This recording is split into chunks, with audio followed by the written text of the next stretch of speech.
Okay, cool. We're rolling now. Cool. Okay, so we will. I sent you that agenda, so that's roughly kind of how we'll get into it. Yeah. We'll start with you, and then we'll kind of segue into resilience, which is Sure.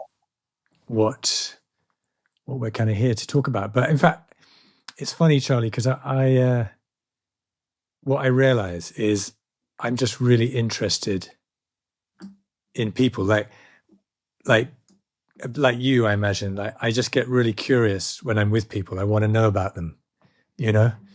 And I realize that I'm very happy doing that. And it's like, oh no, we also need to talk about your domain expertise and really tease that out because that's interesting as well. So we will get to that. Yeah. And just I mean, one, go on.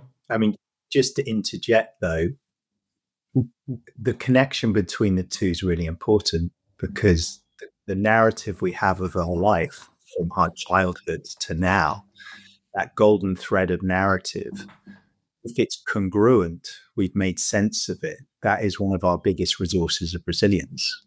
So if we understand our history, if we Yeah, understand what adversity we had in childhood, what our strengths and gifts and qualities were in childhood, if we understand our ancestors, all of these things support an attunement to a narrative that's hugely supportive of our resilience. So I'll just throw that in there as your curiosity, my curiosity, and there's a strong correlation to somebody's capacity to be resilient.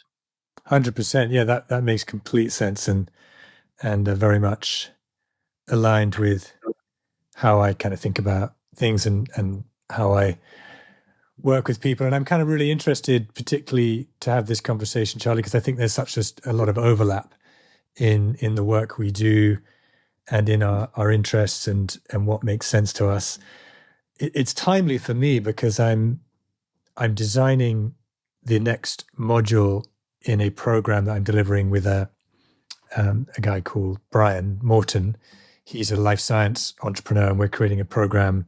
We've created a program for a cohort of CEOs in life sciences, and one of the pieces that I'm designing in for the next module is around resilience. And I thought, well, this is great. This is really timely because I'm going to learn a lot here, and I'm probably going to be using what you're teaching me today to drop that into what we do with this group. Oh, please do. Um, Please. and then just one logistics thing that's on my mind is at the end of this conversation, leave your browser open until the upload's finished. You get a little signal saying upload finished. That might take a few seconds or it might take a little while, but just don't close your browser or laptop until it's done that. Great, Charlie. And then also the other reason I was thinking this is going to be really interesting for me, one of the many reasons I think, but also I realized I'm kind of curious I was thinking like in some ways we go back quite a long way. Like there's a kind of coincidence of, living in the same geography. And so there was a kind of moment in our teenage years, maybe late teenage years. And again, I'm not quite clear on this in my memory, but where we kind of coincided. I'm a little bit older than you, but not by many years. So that age gap would have been more relevant then, but it wasn't so big that there wasn't a moment where our kind of paths met. And I think we were aware of each other, but then we kind of really reconnected quite a few years later after that. And I thought, okay, I'm kind of curious to kind of actually find out more about Charlie, where did that moment happen in your history? So let's jump in. Let's start with Charlie. How it all started for you. What were you born into? What was the beginning for you? What did the world look like when you arrived? Well, it was a very hot summer of 1976. So I was born in Wimbledon, which is quite appropriate because one of my biggest loves and passions in life is now tennis. And I was born just as the weather broke, actually. So my mum was very heavily pregnant through the whole of that summer. Um, And so, yeah, born to Valerie Cannon and Krista Cannon, and my mum's known for Pete. And I know I was very much wanted. My mum had been married before and without child 10 years before. I know that she was definitely longing to have kids. And I have a sister 2 years older. I mean, sorry, 2 years younger, Fiona. And I think, if I think about what may be relevant for from a family perspective, is that I would say there is a class difference between my mum and dad, which has really impacted me from a perspective of being very attuned to difference and diversity. So my grandfather came from North London. He grew up in Chapel Street, worked on the markets, did incredibly well, ended up being a very successful carpet salesman. And his son actually was the first person. So just a couple of questions, Charlie. We're talking about your maternal grandfather, your paternal grandfather? Maternal. So maternal. That's on mum's side. Yeah, and when you say worked on the markets, you mean literally like the markets in the street, not the markets as in the stock markets. No, exactly. Thank you for the distinction, Sam. Yeah, he was a market stalwart. Yeah, and he was a great salesman, and did very, very well. Really, really well. And my mum, though, because he done very successful, he wanted to do the best for his kids. But he sent to my mum to boarding school 11, 12. She also had elocution lessons as well. So I think it's something that's really interesting for me that, in many ways, as much as I love my mum, I see how she divorced her roots a little bit, and she'd probably be the first one to admit that a bit. And then my dad's side was sort of more middle upper class, and his father was in the military, and my dad went to private school. So, which I did as well. I ended up going to the same school. But I just think that for me, as I reflect on my own journey and now and why I do what I do, there's something about inclusivity that's incredibly important for me when working in groups. So you're describing that so both your parents had actually come, like they'd been privately educated. So there's a synergy, if you like, a meeting of I don't know what the right word is, equivalence, but or recognition. But there's also this backstory where your mum's parents came through a working class experience background, made money. Your dad's parents were probably more born into middle upper class military. So there's kind of a lot of interesting background texture there. Yeah, there really is, and yeah, thanks for the nuance of picking that up there. And it felt very different going to the different grandparents. Like for me, I think I am a very sensitive being, and proudly so. It's taken years for me to own the gift of my sensitivity as a man. And I was very attuned to the environments that I was in. And my father's side felt very Victorian and cold. And my mum's side, she felt very, very warm, maybe a bit dysfunctional there, but warm. So interesting, kind of. So just Charlie, on that, because the line cut for me for a second there. So you're saying your father's side was, what word did you use? I experienced it as cold. Cold. Yeah, a kind of Victorian, seen not heard type of experience. Yet my mother was incredibly warm, spoiled. That's lovely. And sleeping in their beds, just very, very different.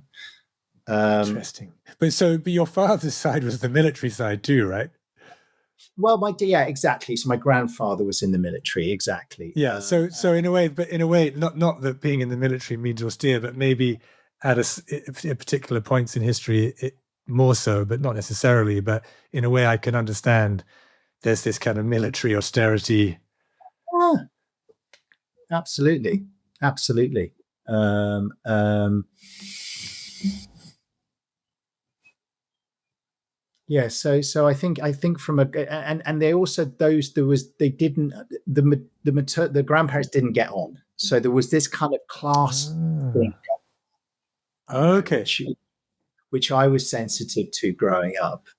Um, Right, because the class thing isn't necessarily a thing, except as it's being experienced and communicated by the people around you. So it's not necessarily the case that just because one family's, come from North London market stalls and one family's come from whatever, middle upper class mm, Britain, whatever how you want to frame that, doesn't necessarily uh, mean that there's any conflict there or disagreement, but apparently there was, the way that you that's how experienced it, the way you felt it.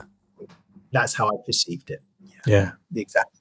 And I agree, but that was my perception. I think there may be some validity or grains of truth in that, but that was kind of my perception. And also, my mum has slightly divorced her roots, Mm. and is quite separate from her side of the family. Where my dad's side of the family, we've been kept closer. Interesting. But although your mum had divorced from her roots, you're saying that being with her parents was actually kind of a much warmer, fuzzier experience. For me, yeah. Yeah, yeah, For for me, you, yeah, yeah. So she hadn't for cut off sure. completely from them. No, but she did it gradually, and Uh, now, towards the end of her life, it's pretty much separated from siblings, and mm. I don't know my cousins that side, for example. Really, that's really, I find all of this kind of background. Sometimes you might go, well, it's not even personally remembered background, but it's in the background. All of this kind of dynamics, the way they play in our own psyches, and and then Charlie, with all of that said, it sounds like you were born into a reasonable degree of affluence and comfort. Your both your parents were well off relatively, and you were in Wimbledon. Yeah, But yeah, I was. I mean, my mum certainly had some money from her previous marriage. She was married to a racing driver. They got divorced. cool, that's Um, very cool. yeah, she very. My mum was very beautiful. She Just got to say, Charlie, being married to a racing driver in, I guess, what, the late '60s, early '70s, that's pretty fucking cool, actually. I know exactly, and probably terrifying for her as well Yeah, because yeah. of safety reasons back then. But she was an attractive woman. She ended up in a, I suppose, a kind of affluent set in London, and ended up meeting. I think she met her ex husband in Grenoble while she was studying down there briefly. But yeah, anyway, she came into the. My dad at that time was still working actually in the family side of the business, which was a wine business, and he actually, not long before I was born, decided to take his stockbroking exams. So I think when I was born, he hadn't done particularly well, but then the 80s happened, and he was a stockbroker, and he was well connected, and did very well. That's why stock market was in my mind, because yeah, of course, your dad was a stockbroker. Yeah, exactly. Yeah, But he did his exams quite late, maybe yeah, mid-30s. interesting. Um, yeah. Okay, so you're born into a family that is delighted that you've arrived, and it sounds like your mum especially was absolutely thrilled to have children. She Yeah. has you, a boy, your sister, a girl. So that all sounds rather kind of picture perfect. Boy and a girl, loving family, kind of reasonably affluent, and maybe good things ahead materially for the family. And then what other recollections do you have of, like, you're in Wimbledon, then do you stay in Yeah. London? What happens? Well, I think again, I think it's important to kind of double click on that. Through my own personal inquiry and the therapy I've been in, I really have that sense of being wanted, which is kind of that's a really important sense for me. So there's that piece that I just wanted to double click on, and the first sort of 7-8 years of my life, I seem to have been, very enjoyable. I don't remember much of living in London, and I was there for the first 4 years, and then afterwards moved to the Wirral because my dad felt he wasn't born in London. He grew up near Birmingham. He felt that growing up outside of London would be better for his family. So he got an opportunity to move to the Wirral, which is just outside Liverpool. And his firm had an office up there. So I went up there when I was maybe 7, or maybe a bit younger, actually. Maybe we were up there at 4 or 5. I can't quite remember. You were about 4, maybe it's 4, wasn't 7. And then I went to primary school there. And then went to a prep school there in Hoylake, which is well known for the golf course. And then that prep school closed down quite suddenly. And then that was probably the next kind of, I suppose, huge pivotal moment for me. So the prep school had been a day school. Being a day school. So day school near home. So it's still like cozy family. I kind of tend to think geography doesn't matter. It's much more about, like, you can move around a lot as a family.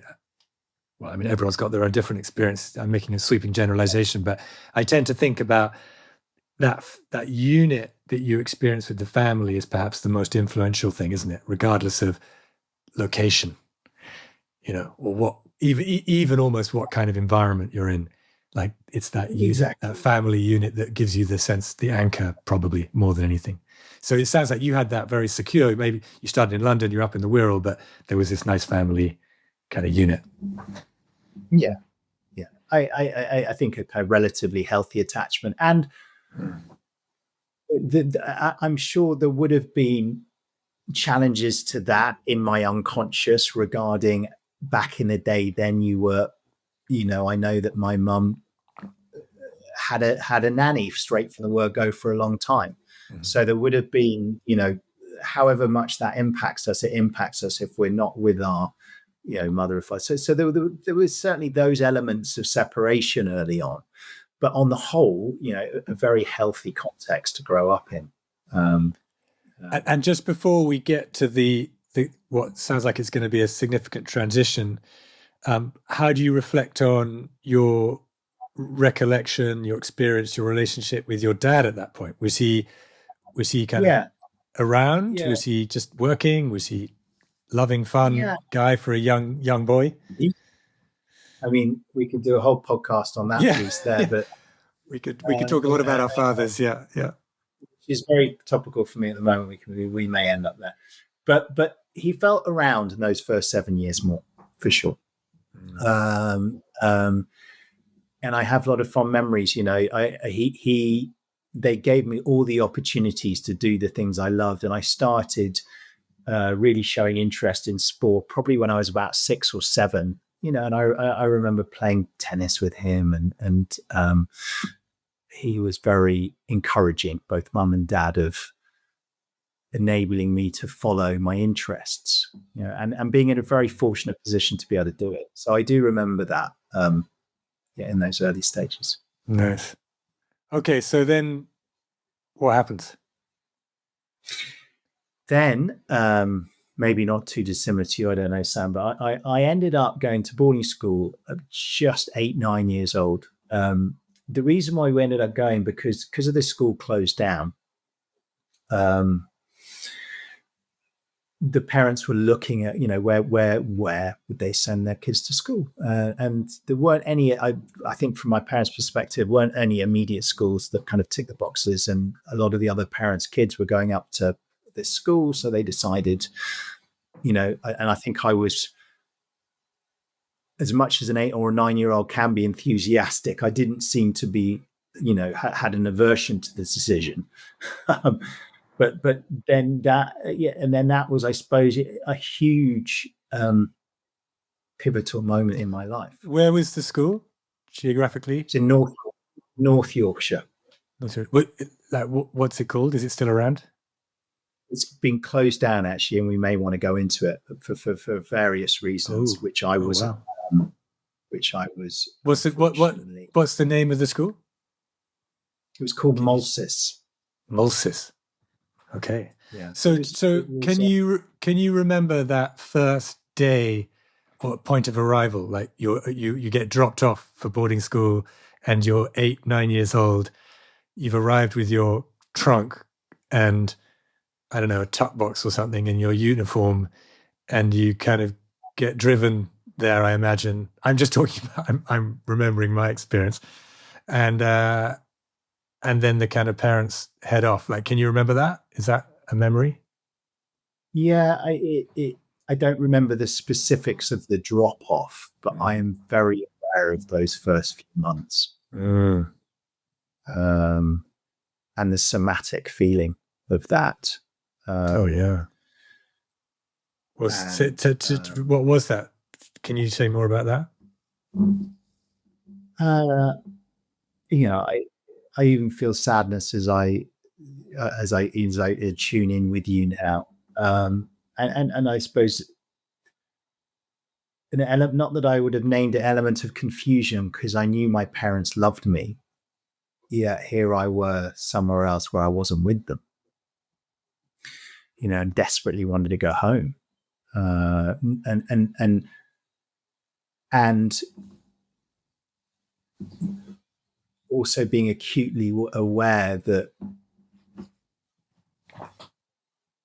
showing vulnerability or too much emotion was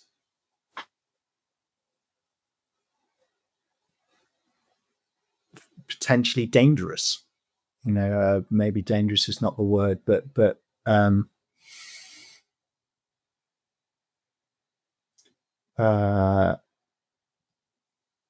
wasn't safe.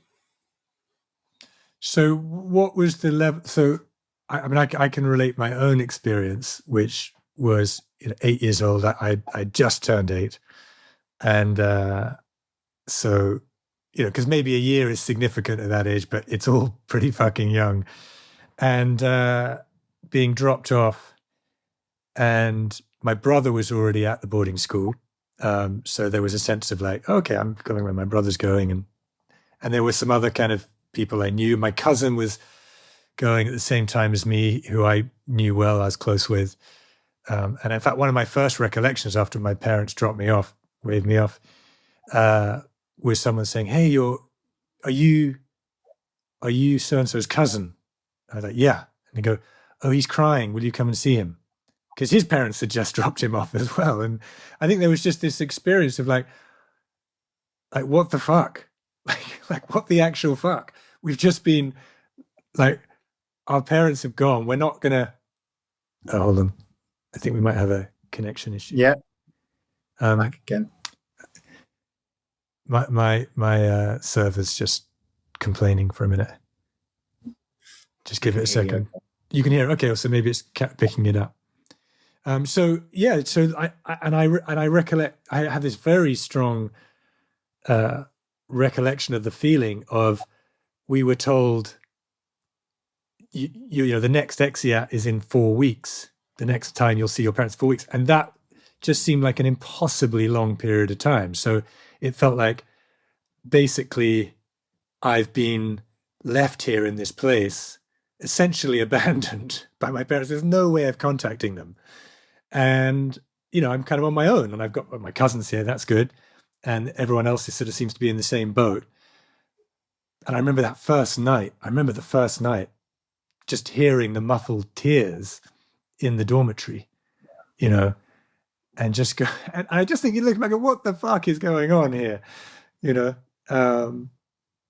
And I'm laughing, and I can laugh, you know, but that's not to dismiss or diminish, I think, the intensity of the experience that I was having then. I agree, and it's taken me a long time to get to a place of compassion and understanding of my parents' decision, but I think it's abhorrent. Full stop. You know, I do. You know, unless the family unit is in disarray, where maybe that context would be safer, I'm just so adamantly against it based on what I know of psychology and how our brains are formed, and also the impact it's had on me and others. And I see. So I don't dismiss it. I mean, those first nights were horrific because I think there's something about privileged trauma which is not recognized. Oh, you know, they had a head start in life. Really? Really? I think it sets us up to be, you know, in many ways, it can be, well, we can get into it, but I think it develops a fake resilience, inauthentic resilience when you scratch the surface. It's not there, and it also can make us terrible partners because I think what it does, it designs us to be selfish. It designs us to, I think personally, to take care of our own needs because it was survival. That's how I see it. You know, we were put in there to survive, and we get very good at looking after ourselves, which makes us terrible partners and husbands. And you know, unless we do the work of recognizing this, you know, the inherent default is take care of my own needs. That's my own humble experience of it. And look, I don't want to say it was all bad because it wasn't. It gave me an opportunity to do what I absolutely love, which was playing sport. But if I didn't have sport, I wouldn't be on this call with you now based on what the environment was like in that school.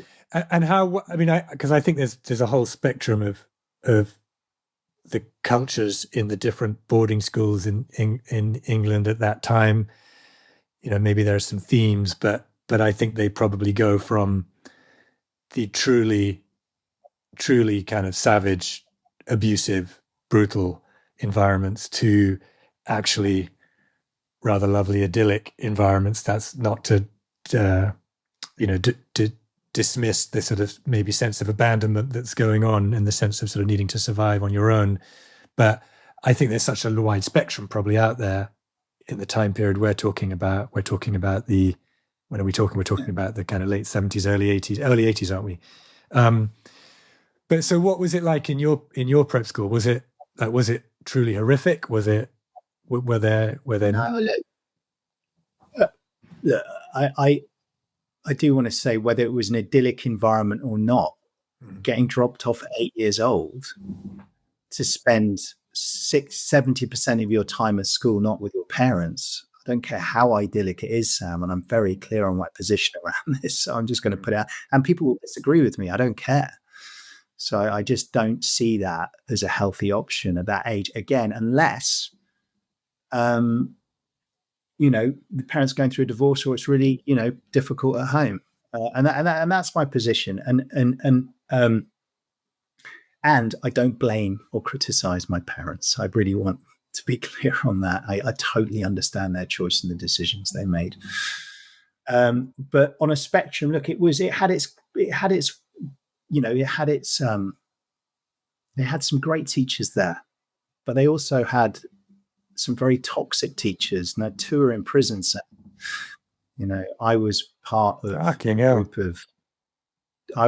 a group of now men to take the stand to make sure that, you know, they're behind bars.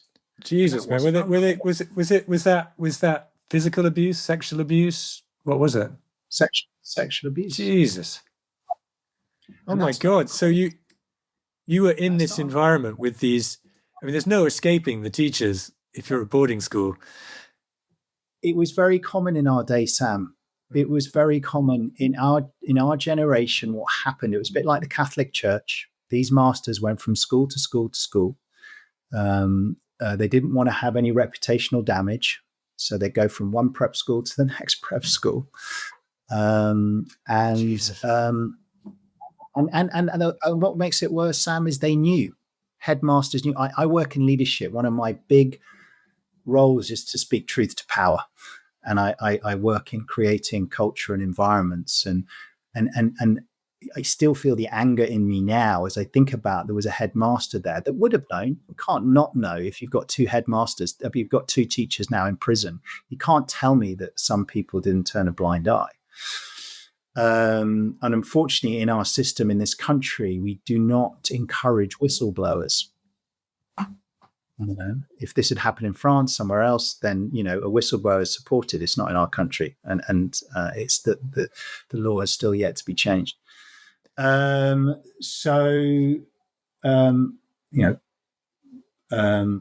was that something that were you? I mean, I don't want to ask the kind of insensitive question. Yes. But were you personally abused by these teachers? Yes. Oh my God. And Sam, what I really want to make clear here, sexual abuse is not uncommon, Sam. It's 1 in 3 on some level, and it's on a spectrum. Mm. And every child is different how they may perceive something that was unhealthy in reaction to someone in a position of power. But it's not uncommon. And I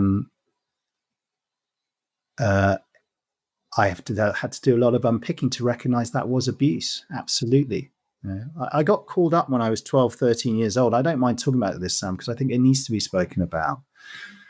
And when I was 13, I was called up by a PC in PC, I forget her name, I think it was Wetherby in Yorkshire, to say that the choir master had just been caught coming back from Amsterdam with some paedophiliac magazines, and they broke into the school and broke into his office, and they managed to break into his diary, which was on a computer, and he had books on the boys that were there. So he'd written about the boys, how they developed over the years. He was the guy that was in the changing rooms for 4 years. So even though I wasn't physically abused by that master, a different master, what we know about growing up in environments, our environments shape us. The fact that you've got eyes on you like that is going to impact you. It's going to imprint your nervous system.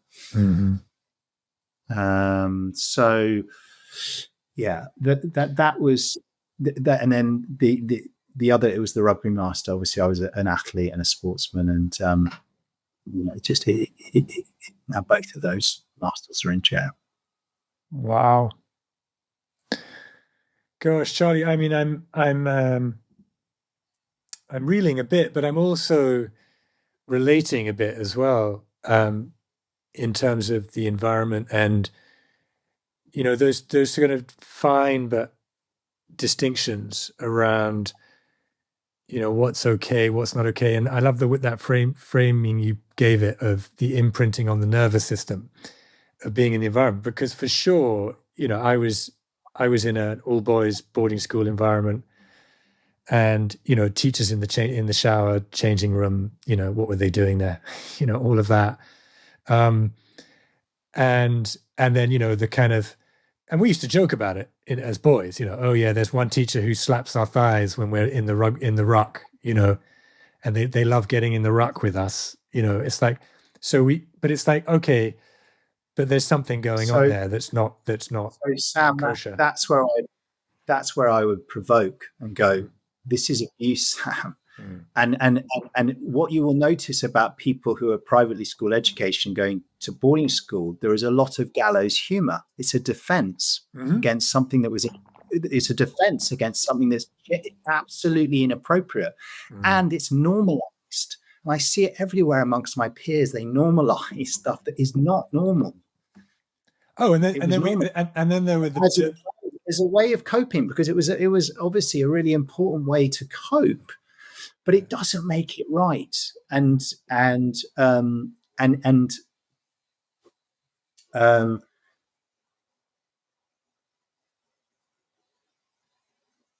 it back then it was rife in many different ways. Even though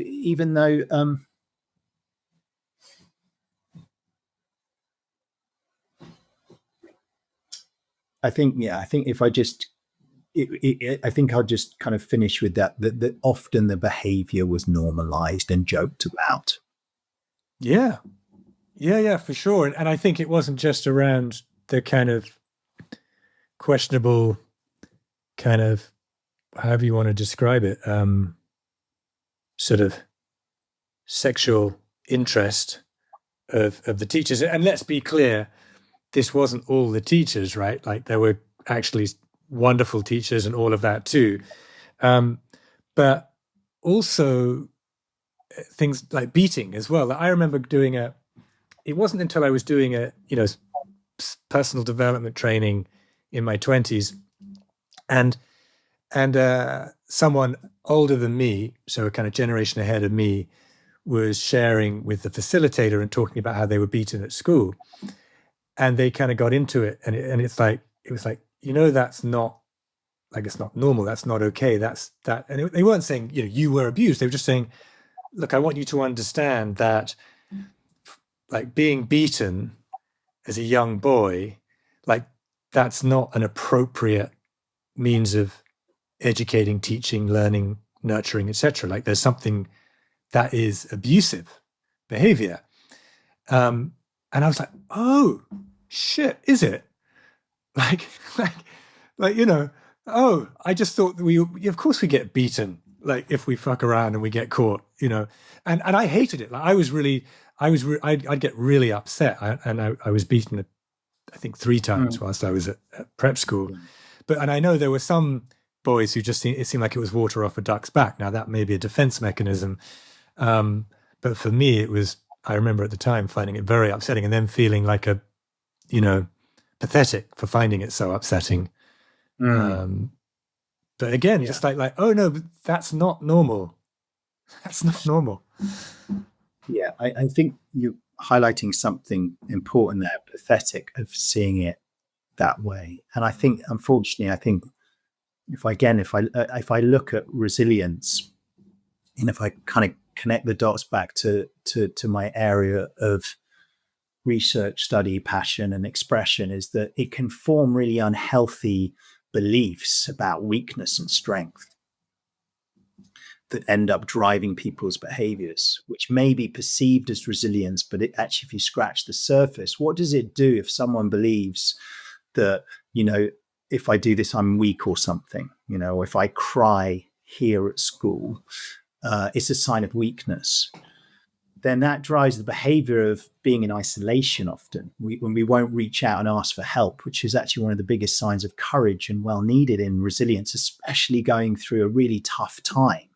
But I would argue that the conditioning in boarding school, what it does, it often inhibits that innate capacity to want to be with others in a difficult time, to go out there and ask for support and not see it as a sign of weakness, but actually as a real sign of courage and strength. I'm not doing well right now. I could do with some support. Who am I going to go ask for help? It's not the innate impulse. So yeah, anyway. Oh yeah, because I mean, who the fuck were we going to ask for help? Like, honestly, like, I've got no fucking idea who I like. And I used to, I mean, when I think back to the traumatic aspect of being at prep school, for me, a big part of that was, like, I think, abandonment, all of that kind of stuff. But also, I wet the bed. I wet the bed until I was, until I was 13. But like, it would happen more often when I was younger. And I didn't even I didn't even understand that I could ask someone to change the sheets. Yeah. So I would sleep in these wet sheets and then I got teased about that and my nickname around that. And oh man, I mean, I just, even now talking about it, I feel, that kind of shame and humiliation around it. But what's so extraordinary to me looking back is like, I didn't know that I could just go to someone and go, I've got wet sheets. I need them changed. Like, give me the sheets, I'll change them. But I didn't know that was an option. You know what I mean? Yeah. Look, it breeds a very unhealthy, and I'm sorry for your experience, Sam. And I don't think that would have been unusual. And it breeds a sort of unhealthy self-reliance, doesn't it? Like, I've got to figure this out. And look, super great if we're heading off to war. Becoming a spy. I think of these types of things are probably quite inherently helpful. But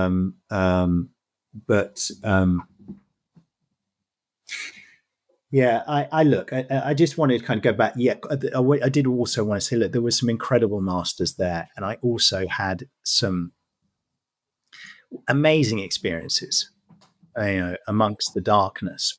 But has it had a huge impact on me? Yes. Did a part of me feel unwanted? Absolutely. Did I suddenly have a limiting belief that I wasn't wanted because I was dropped off? Yes. Did that limiting belief massively shape me? Absolutely.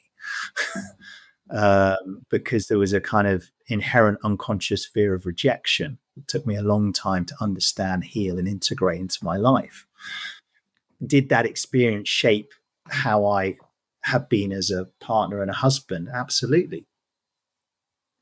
So, well, I tell you what, Charlie, and I really have felt this, is I've loved, like I've got my younger boy, Jake, he's literally sitting in an A-level exam now.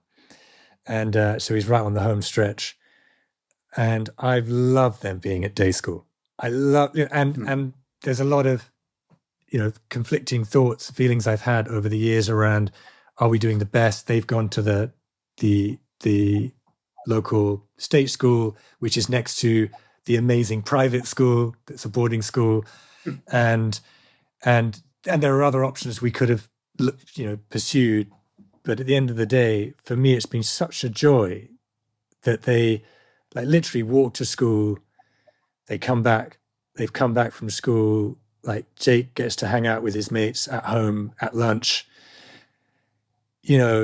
and it's not to say that the schooling experience has just been plain sailing for them. It hasn't. And particularly my older boy had a tough time at school and found it very tough, and maybe there would have been a better school for him. But all of that said, I've loved having them at home. I've loved that they've been at home through their schooling.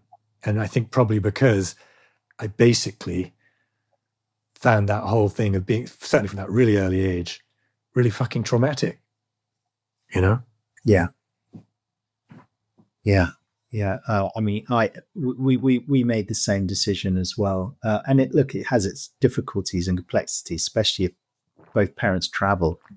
If my daughter turned around to me and said, Dad, I'd like to go, she's now 13. If she went, and initiated it, and I wouldn't be against it at this age so much. I think for me, it's more of those formative years, or from sort of 7 to 13 from a developmental perspective. But yeah, going back to your questions of phases of life that have shaped me, that was certainly a pivotal period. And it also, I'm acutely aware of how our deepest wounding can serve our deepest purpose in life, though. So, I part of my work is creating environments where people feel genuinely loved and accepted. I might not be explicit about that, but that's what I'm doing. And in my work, in when I'm working in groups, they may not be able to put a word to it, but one of my superpowers is being able to create psychologically safe environments where people feel genuinely safe to be able to open up and talk about things that are difficult, which is part of understanding resilience. So I can see how actually, wow, that served me in many ways. And then also, I have a growing sense of purpose in our times to speak truth to power to leaders, because we need to, because of the uncertainty and the change and where we're heading. I think that's also, and it's an edge for me because I have quite a high level of agreeableness. And I also had a fear of rejection. Yet I see that as a growing capacity in me, and as a role as a leader to be able to do that. And that was informed by my upbringing as well. So I do see how these things are kind of connected. And then also sport for me exercise was the savior of my soul, and it's still a firm part in everything I do, from honoring the physical nature of our size. But I don't think I'd be here where I was if I wasn't an athlete, because what we know about physical activity, it dispels trauma. So being in that environment, if I'd have sat still, I don't know whether I'd be here, but because I was physical and playing so much sport and loving that and having moments of flow, that gets rid of so much out of our system. So, being given a real opportunity to play so much sport is a gift. And also doing something I was good at that I loved helped. Yeah, absolutely, Charlie. And I you've articulated so beautifully what you experience as your purpose, and I love that notion that in some ways, like when we really get into it, and again, this isn't to diminish the trauma we've experienced at all, or to dismiss it, rather. It's not to dismiss it at all. But I think when we really get into it, we can start to look at the patterns of our life and realize that in some ways it's all a setup. It's a sort of perfect setup. We go, oh, Absolutely. Oh, right. This makes sense, because this is really what my life's about. This is what I'm here to learn. And then I think that's a lovely point where you go, and this is what I'm here to give. Right. Yeah. One of my firm beliefs is life happens for us, not to us. Life is happening for us, and that's a belief I held, and it's a belief, it's a choice. But I see all of those things again as oh, wow, okay. One of the masters at my prep school was a terrifying Latin master. He was terrifying. I mean, he used to be so volatile, yet he could tell a story, like just unbelievable ability to be able to transmit the Greek mythology through those old-fashioned projector screens with the images. And I was in rapture as he used to share some unbelievable, classical Greek tales from, the Minotaur, for example. Like I wouldn't, I mean, it blows me away to think of my passions now, like in Jungian psychology and the work that I do, of like how much that was connected to the stories that were told by my classics master. All of the hero and heroine's journeys that were shared were deeply imprinting me at an unconscious level. And as I look back now, I see that my work as a storyteller, which a large part of it was massively shaped by those lessons. So as difficult as that time was, there were also seeds for my soul of like, this is something for you here, So I just wanted to kind of agree with you of how much data there is. And I think it's so important for us to be archaeologists of our souls, be archaeologists to go back, because there is so much data for us of, I think, why we're here. Well, I was writing down a couple of questions before this conversation, and one of the questions I articulated, I thought, well, this is a question that I just like to ask. This isn't particular to this conversation, but it's so interesting, Charlie, because you've totally nailed the answer to the question, which is, I wrote down, see if I can find it. I kind of know what it is. Yeah, but okay. So if we're here to learn and grow, and you had to distill what you're here to learn, what would you say has been the underlying lesson that's being brought forward for you today? I think we all need to attune to the little voice inside that knows the way. You have one, I have one, everyone has one. It's often clamored out by other competing voices. So there's that piece for me of deeply listening, for a better word, my soul, because it knows the way. Carl Jung called it the authentic self as well. But I think there's that piece. But then also, look, the other huge incident in my life, in many ways, that has impacted my purpose is falling asleep at the wheel of a car. I almost killed my sister. I put her in a coma. That was my responsibility. But if we look at it, gratefully, she's fine. But if we look at it from a purpose perspective, what did I do? I fell asleep, Sam. I mean, in many ways, it's like, so what am I here to do? To wake up, that's a nice way of framing it, Charlie. That's interesting. Yeah. So, like, here to wake up. For me to wake up. Mm-hmm. And I think, and waking up means a lot to me, because it's waking up to this moment, like the beauty, the sacredness, the mystery of the present moment, and consistently, because I always fall asleep all the time, to keep remembering to wake up to deeply what matters to me, which is my soul's purpose in this life. Yeah. So what I was hearing, Charlie, in what you articulated is like you said, to listen to the voice and to wake up.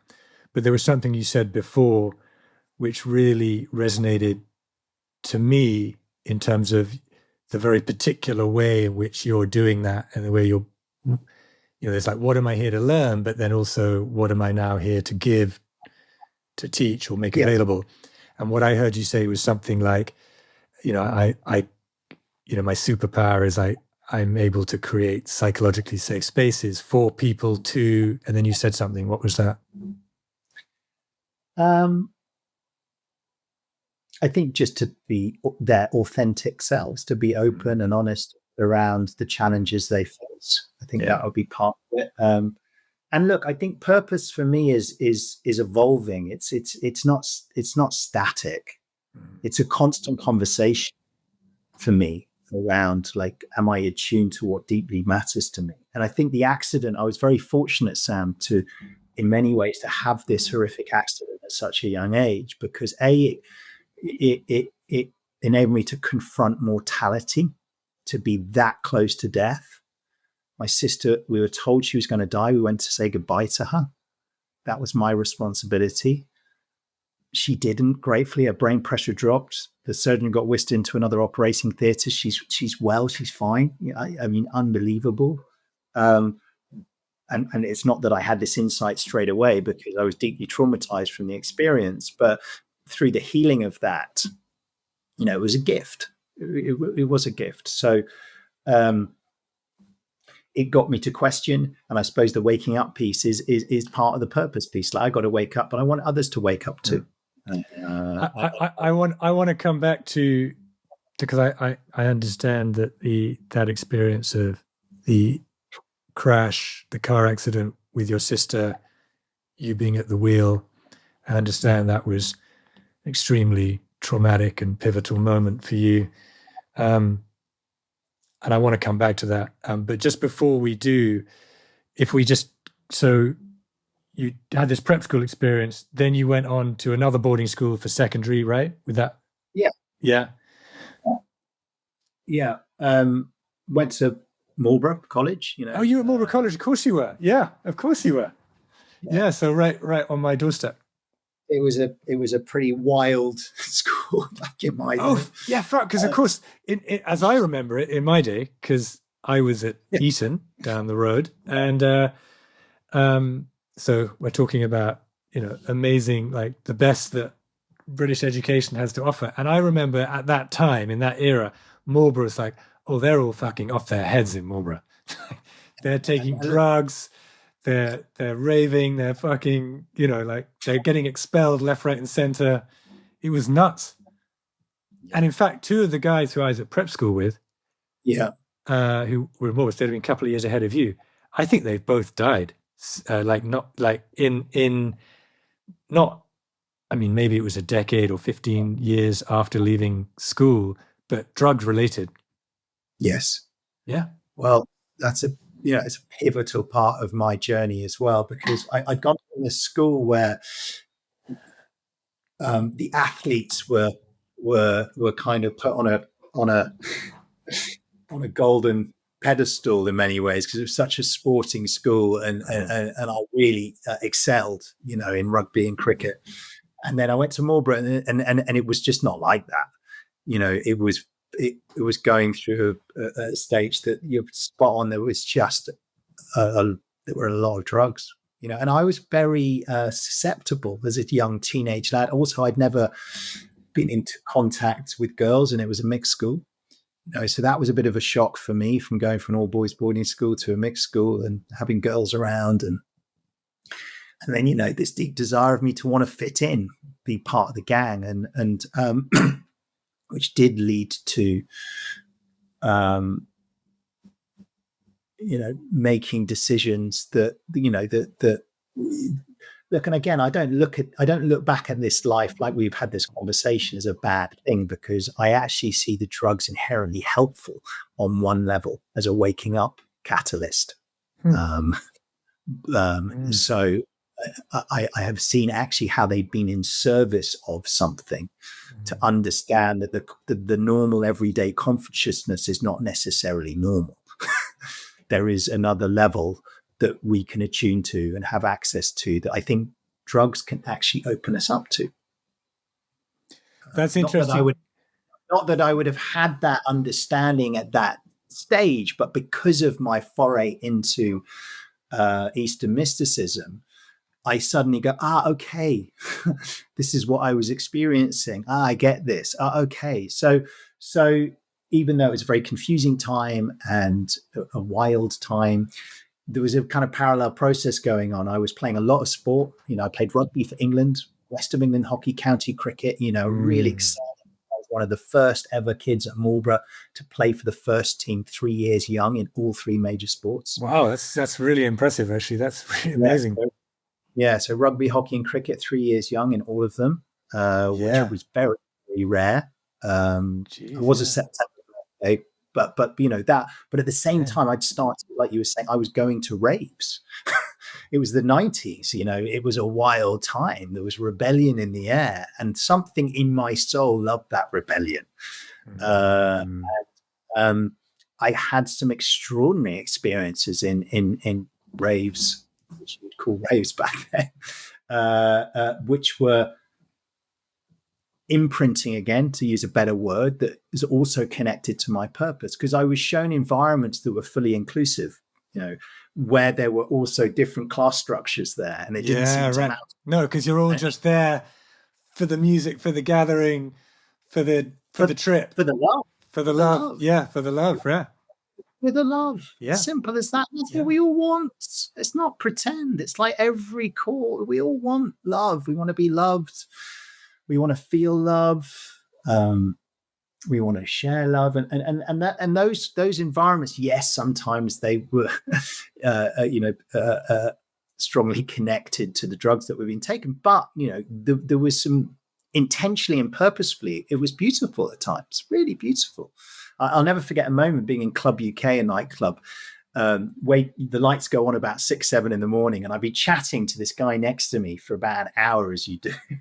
And the lights come on, I look on, and this guy's got tattoos all over him, and I hadn't noticed this. And I'm the kind of posh schoolboy chatting to him, which was beautiful. And I've just made his case, but he worked on market stalls in Camden, and we become like really connected and close. And I'd broken out of boarding school, but it just didn't matter.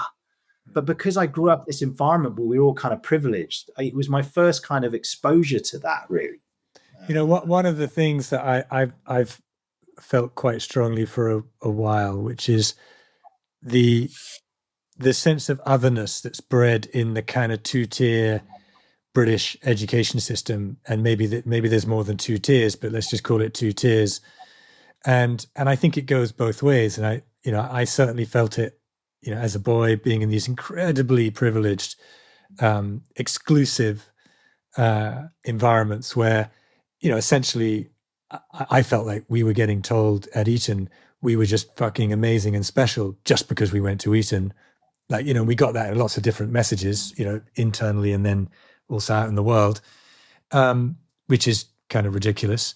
But but then also the sense of otherness. So, and then I've seen it with my boys. Like, it's so interesting having St. John's School and Marlborough College right next to each other, and that you can see it from both sides of the fence. Like, they both will experience the sense of otherness of the other party, and I really regret that for everyone, you know, like they'll go, "Ah, fucking posh twats in Marlborough," and it's like, what are you talking about, Jay? Some of those posh twats are your mates. You really like them. They're really cool people. And he goes, yeah, no, they're sound. They're totally sound. But there are a lot of posh twats. It's like, well, are there not some twats in your school as well? It's like, yeah, there are. You know what I mean? It's like, but it just creates this, and I'm being flippant about it, but I felt it. I felt, part of my learning has been about trying to just dissolve that sense of like trying to, like, where do you fit? Like which category do you fit into? It's like, fuck that. Like, who are you? Who are you? Who am I? Let's talk. Let's connect. Look, I think that is now a kind of well-researched developmental stage. If we look at the research into psychology, as we move from social to self-authoring, where it's less about othering and much more about self-authoring. Who am I? What do I stand for? What do I believe in? What are my true, authentic values? And I'm okay to be anchored in those. And if you don't like them, you don't like them. That's okay. And I think that's a kind of a process. I know I'm still on, this shifting of being concerned about others and what they think, and to what do I stand in? What do I believe in? What's important to me? Do you know what? I think that's a beautiful reflection. But my mind was just drifting off to something Jake said to me just yesterday. We were kind of talking about this actually, and he said that about a year back, you have the Marlborough Mop, the fair, the carnival comes to town. And so all the kids go out for it. And there's like one of the nights, I think it's the night that all the kids go to. And he was saying there was this thing where the head boy at Marlborough College had sort of sat his year group down and said, look, all the St. John's kids are going to be out tonight. So, we want you guys to stick together because, we don't want you to run into trouble. You might get, like, if you find yourself cornered with a lot of St. John's kids, like, don't be afraid to ask for help. And Jake was like this kind of got out. And Jake was like, what the fuck? Like really?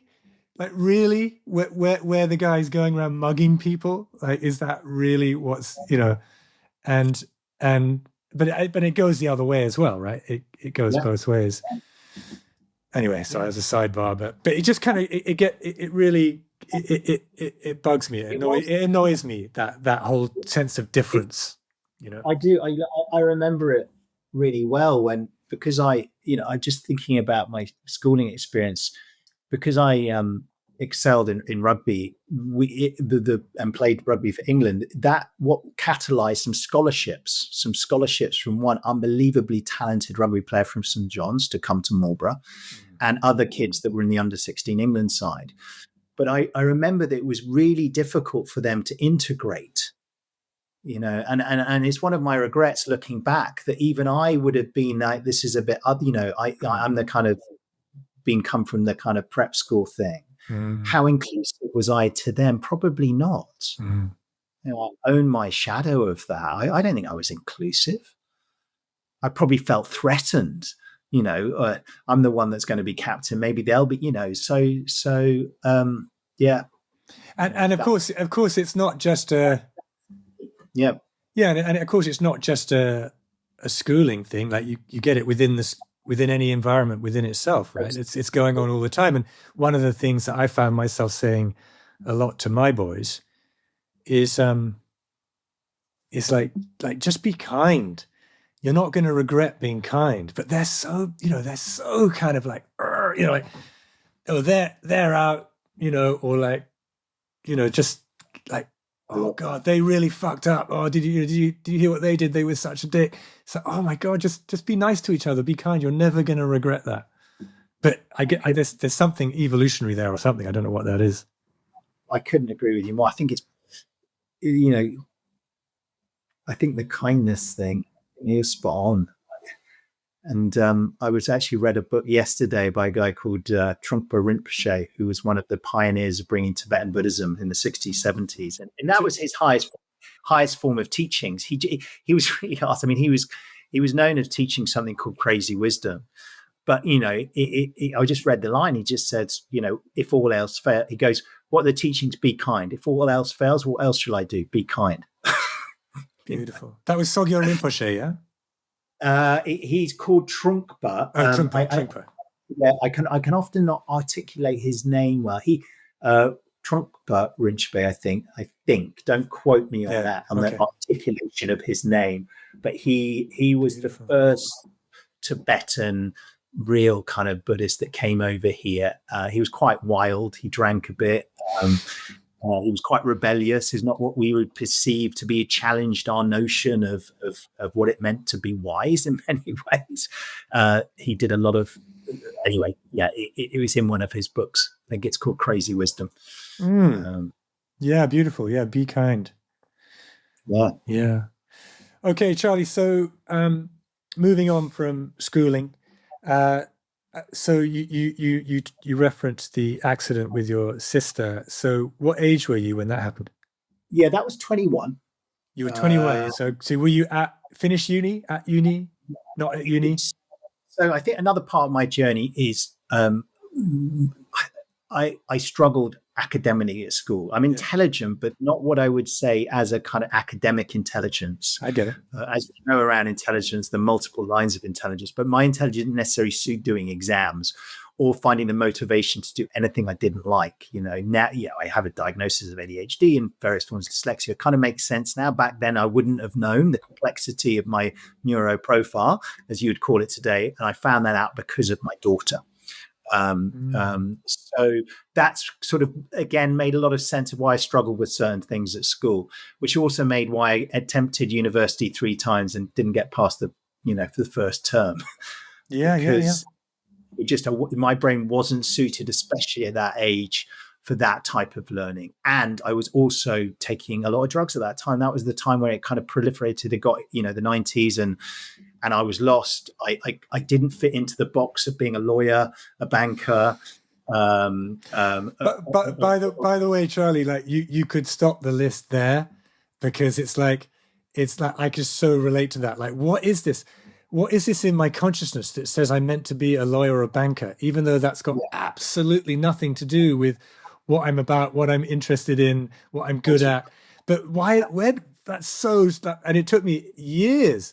I remember turning to a friend when I was like 30 going, mate, like my best friend is saying, should I be going into the city? And he goes, dude, first of all, no, because like that's totally not who you are, what you're about. And secondly, you've missed the boat, mate. So just let that one go. I was like, oh, thank God, I can fucking let that go.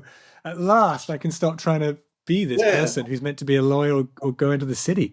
Yeah. Well, I think, Sam, the educational system, the privileged educational system that we went to, it was, especially back then, you were kind of, there were certain buckets, weren't they, that there were certain avenues, and I just did not fit into that at all. And I think with that came a lot of shame, as I look back, because I didn't fit into that, and I didn't know what I wanted to do. And I didn't go to, I tried to go to university and follow something that just wasn't aligned with me, but I wouldn't have known. And then the accident happened. I actually then ended up working in a bar in London, a very well-known establishment of our generation, of our demographic, called the Goat and Boots.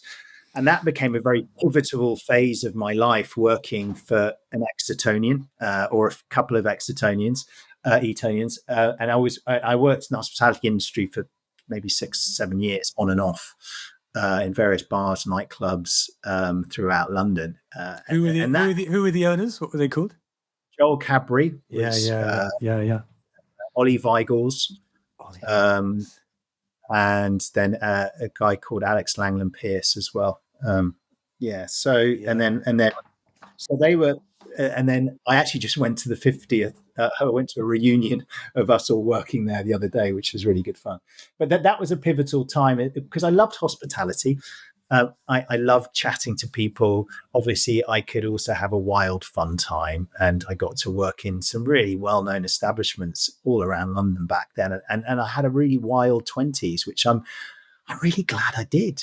You know, summers in Ibiza, just a kind of very free, wild time. But I was, what was in between this? A couple of things was the accident that happened at 21. I was coming back from a party, so I wasn't gratefully I wasn't over the limit, but I didn't respect my mind and body's need to recover.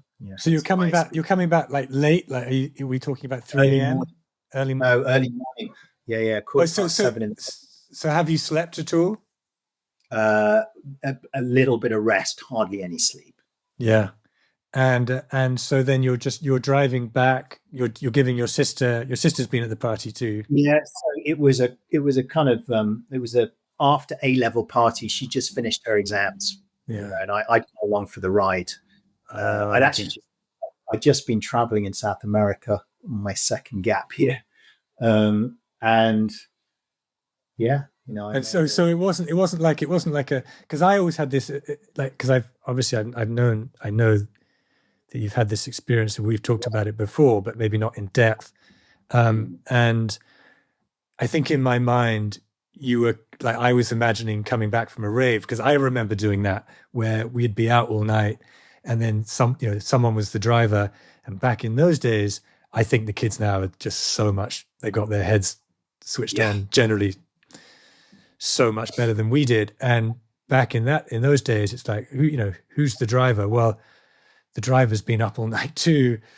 The reason they can drive is because they're still fucking awake, because they're high still, and I remember getting into those cars, and that wasn't unusual, It wasn't, Sam, and it was a rave, really. I mean, it was after, but that's essentially what it was. Home in many ways. It was a good party, and it was a celebration, and it was a beautiful day the next day, and I again, if I connected back to my dots on my passion around resilience and where I draw my insight and understanding from, that was a good example of not respecting recovery. And I often talk about resilience being as much about recharging and recovering as it is about enduring, and then that's where part of my passion comes from, around supporting people to prevent burnout, is around, I see an inherent disrespect for energy. And that's another side note. But it was, 7 a.m, fell asleep at the wheel, junction 17 of the M4, Chippenham, you'll know that, coming back from Boston towards Marlborough. And it's an absolute miracle that we're here, Sam. In many ways, there's no way, considering what happened, we should be here. And because of that, I suppose it has given me faith in life and trust. I felt supported. The fact that we're here.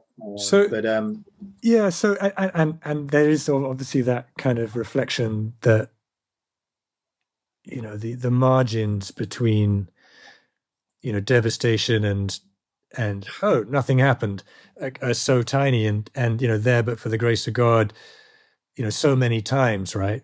Or you go like, how on earth, and then you hear this awful story where it goes the other way, and you kind of think, could have been me, like that could have been any of us, right? So many times. But Charlie, the thing that I get when I think about this experience that you had, the thing that really always sticks with me, kind of as a question as much as anything, is like, how did you navigate being the one, and of course I say this with like so much compassion in my heart, because like I say, it could have been any one of us, like being that driver, right? Really could. I mean, really could. Right. And so in some ways you were so unlucky to have the experience. But how did you then navigate going through that trauma where your sister has been really injured? I mean, that must have been massive I mean, just unbelievable for your parents, both children involved in this accident, your sister near death, presumably significant period of recovery. Like that must have been awful to go through for you personally. I mean, and you know, like obviously awful for your sister, obviously, and then awful for your parents. But then you must have been carrying all of that. Like everyone's feeling awful, everyone's having a horrible time, or all these effects, and then I'm the guy who was driving. Like that must have been really hard. I mean, can you speak to that? Yeah, I think I'm like um, it's still hard, Sam. You know, I don't want to just brush it over to say, you know, I think there's still unwinding, there's still healing, there's perspective now, but it still has its impact. From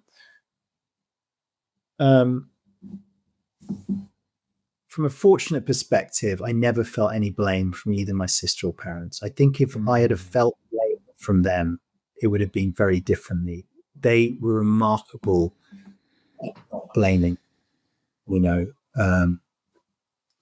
the first thing my sister did when she woke up from her coma was ask if I was okay.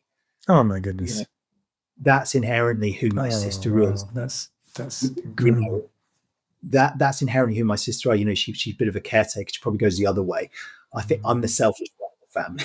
So, and I'll own that, the shadow side. But, you know, she, you know, that was her. And look, my mum and dad, obviously, they did a great job of not, you know, I mean, I remember a very chilling, you know, in that week between she was in the coma, there's a lot of things I don't remember, and a lot of things I've started to remember because of the work I've done on healing my post-traumatic stress. But one of the very chilling moments is I remember being at Frenchay Hospital outside the room that my parents were staying at, and I remember having a conversation with me.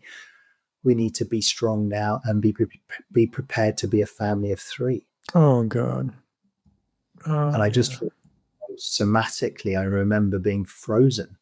And actually, I think not even going anywhere near the shame at that point, because I wouldn't have been able to cope with it.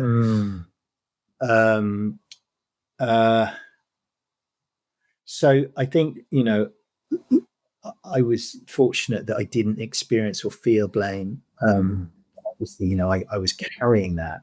How did I cope with it, Sam? Not very well, in a sense. I did what I was doing. I ended up disassociating even more. So my boarding school trauma created disassociation in me, ADD, attention deficit. A lot of that comes from being in an environment that was inherently unhealthy. What does that do? It moves me up into my head, into fantasy land. Not uncommon. If you're in an environment that's not safe, where do you go? You find safety. What I did as a child, I found safety in my head, into imagination. So that was in my system already, you know, childhood. And then the drug taking, the boarding school, I kind of exacerbated that even more. And I did it through disassociating and not wanting to feel, Sam. So I kind of, I partied even harder, Sam. I didn't want to be I kind of almost removed myself from my family because being around them felt, you know, I confronted with what I did.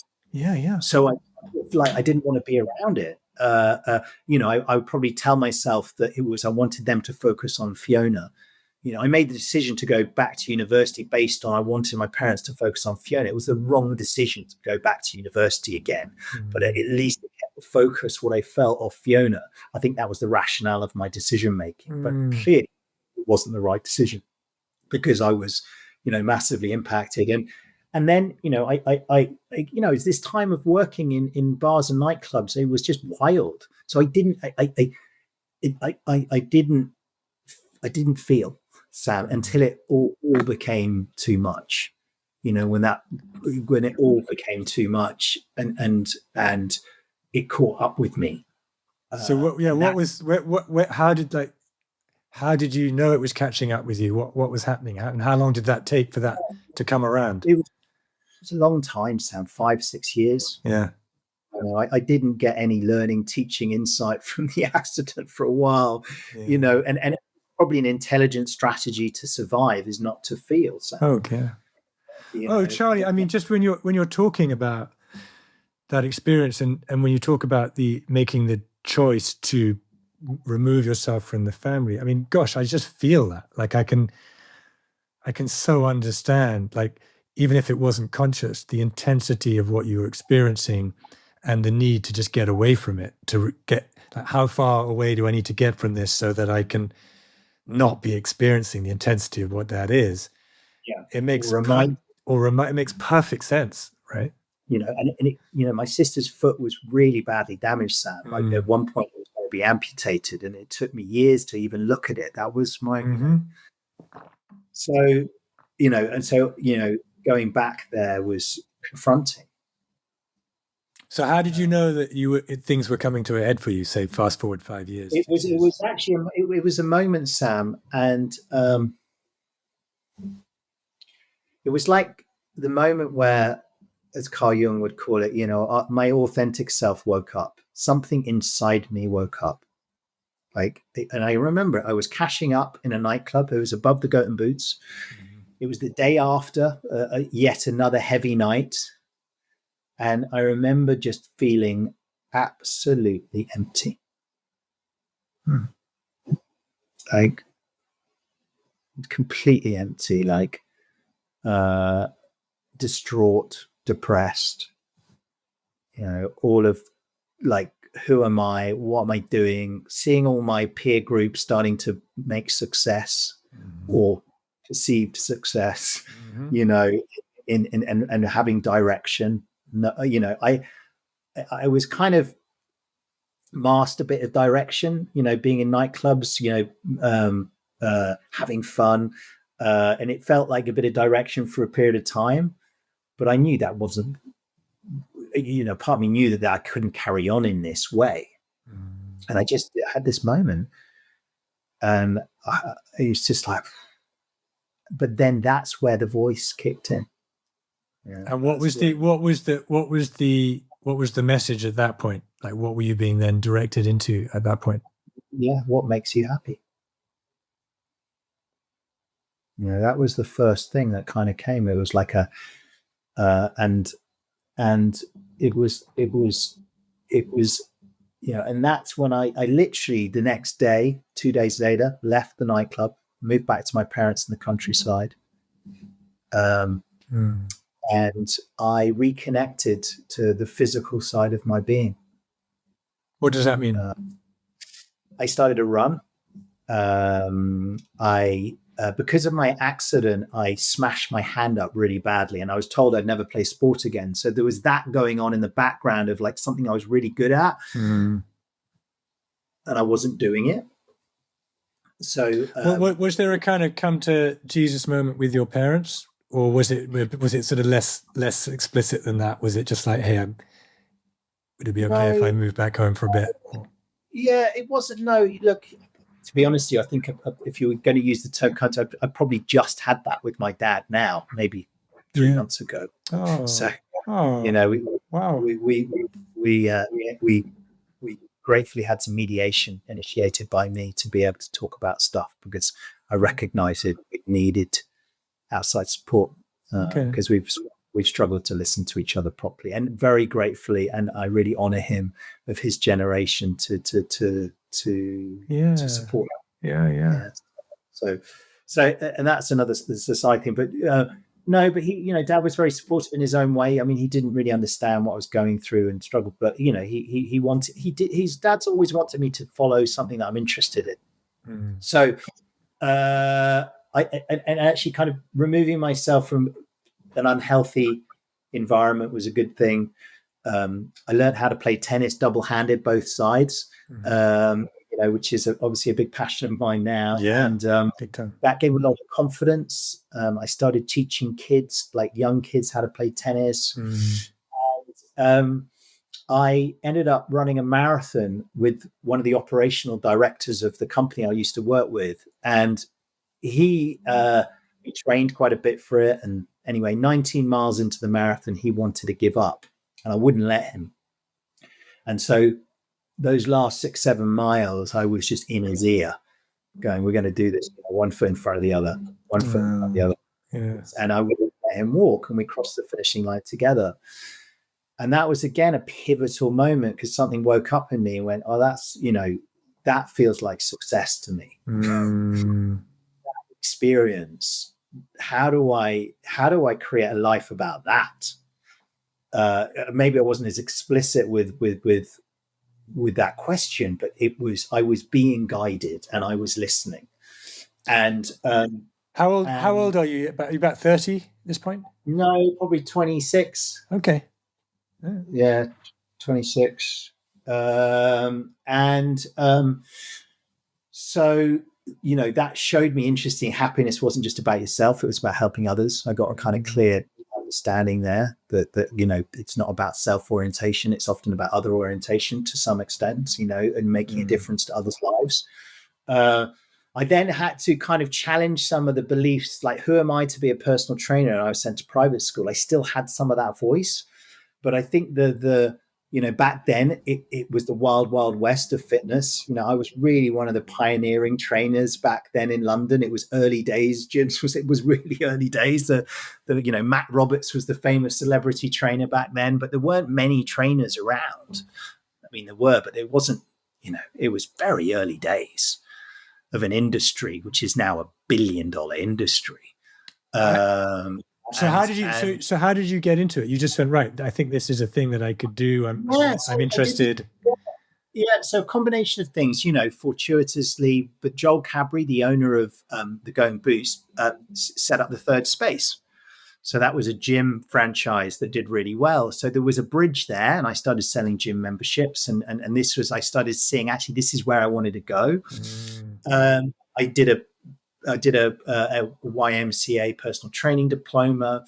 I also then eventually ended up moving to Australia, which I see Australia as like the bridge between my old life and my new life. Australia is where I carried on my study of sports science. I played a lot of tennis. I coached at a tennis club in Sydney, looking after the summer camps. I worked in an awesome as well. So it was still the bridge. I was still partying. I was working in bars and nightclubs. But the balance was shifting towards life. And I was surfing and I was outdoors. And, my parents actually thought I'd end up living in Australia full time, because from a values perspective and a lifestyle perspective, it suited me a lot. But then a year and a half kind of over there, I started really missing Europe. I missed things I didn't think I would miss: the history, the culture. And I came back, and that's when I launched my PT business in London, based in Kensington. And it launched with a bang, because I had a high profile client, and suddenly I had was that high profile client Sienna Miller? Yes, I remember that. And see, this is how important having the high profile client is. Yeah. I can remember that fact. I think I remember someone going, "Hey, that guy Charlie Cannon? He's training Sienna Miller." So, well, that's pretty cool. So yeah, there was a family connection to Wiltshire there as well. But it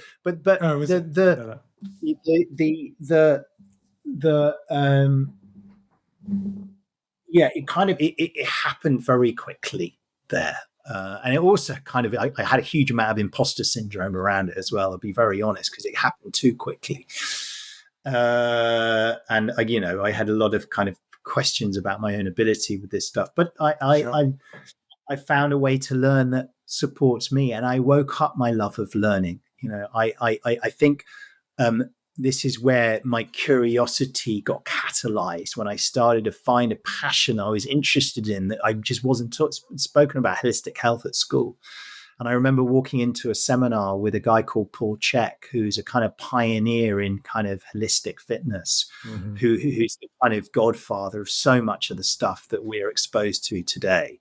And I went to a seminar with a dear kind of mentor of mine, who was my first ever girlfriend's older brother, who spent a lot of time in Japan studying karate. And he became a kind of mentor, spiritual mentor, kind of personal trainer, older figure. And he got me to go to this seminar in Denmark and listen to Paul Chek. And when I heard this guy speak, that was it.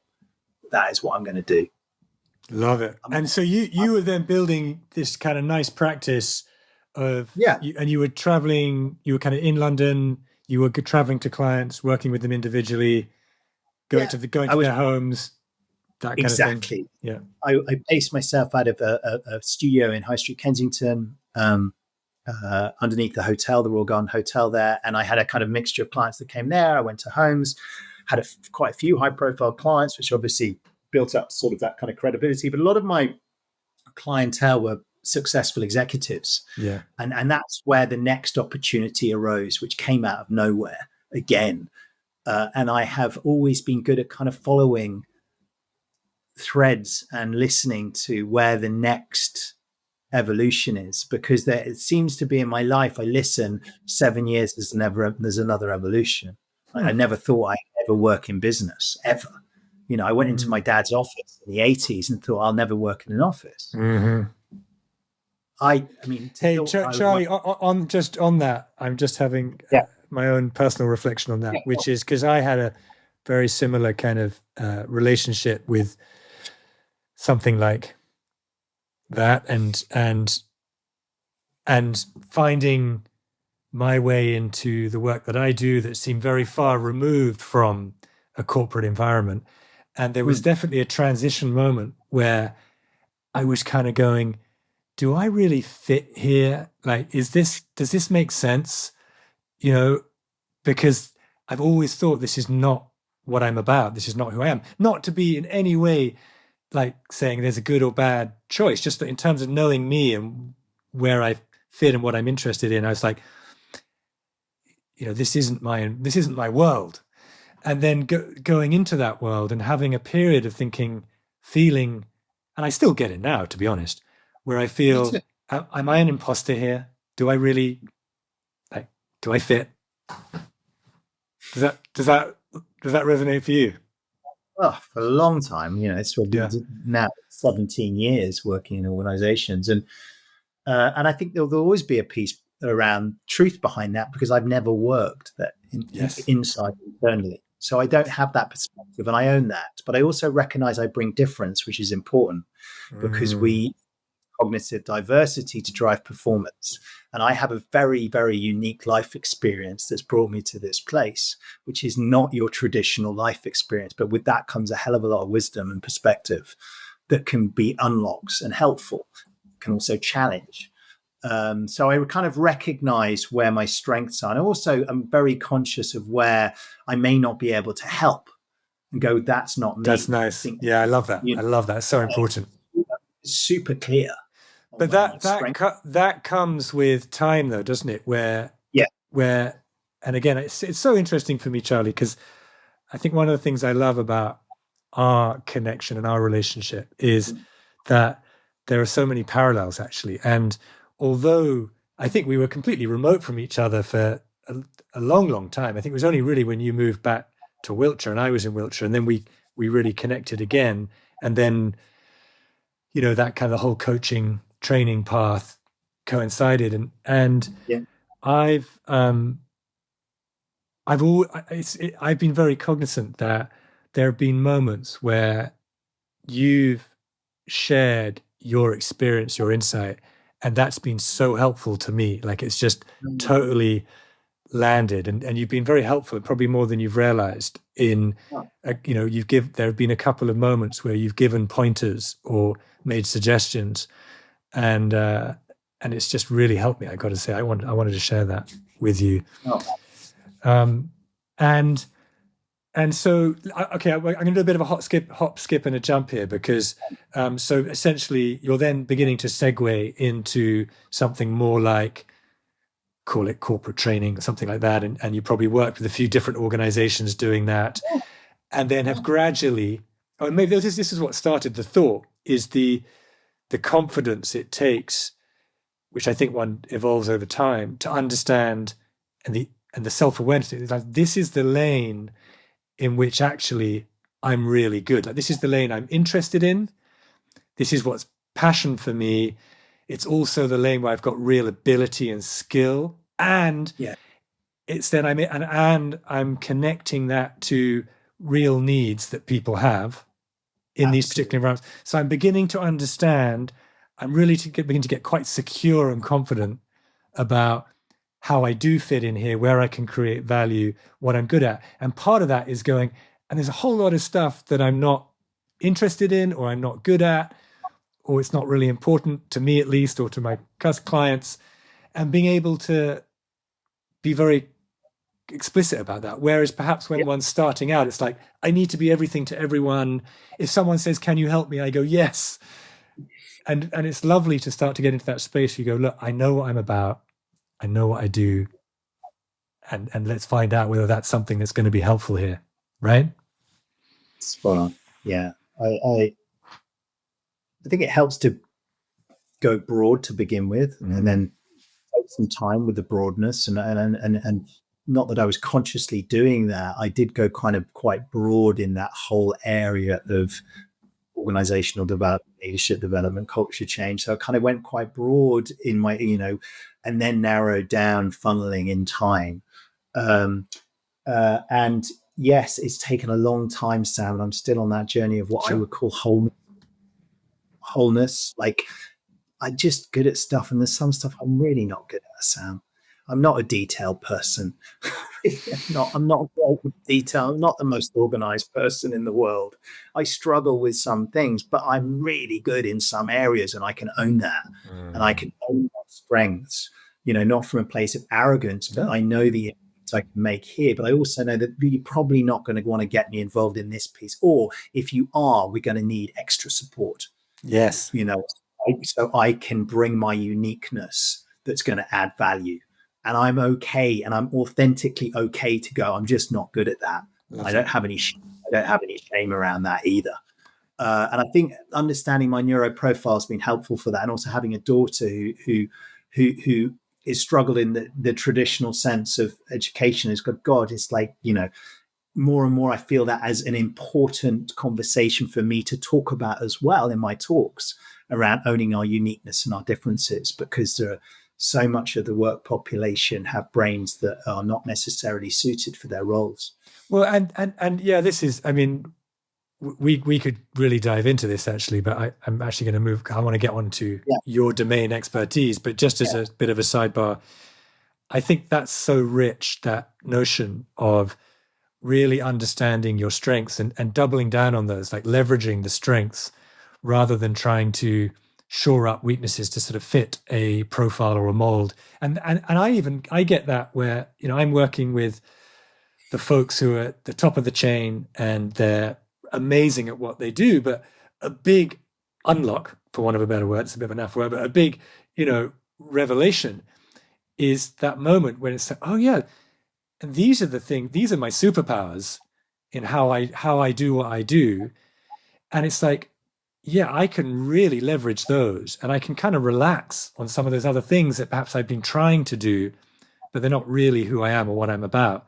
And if I can just bring forward the stuff that I'm really strong on, and sometimes it might be, well, anyway, there's lots of aspects to that, but you know what I'm saying, right?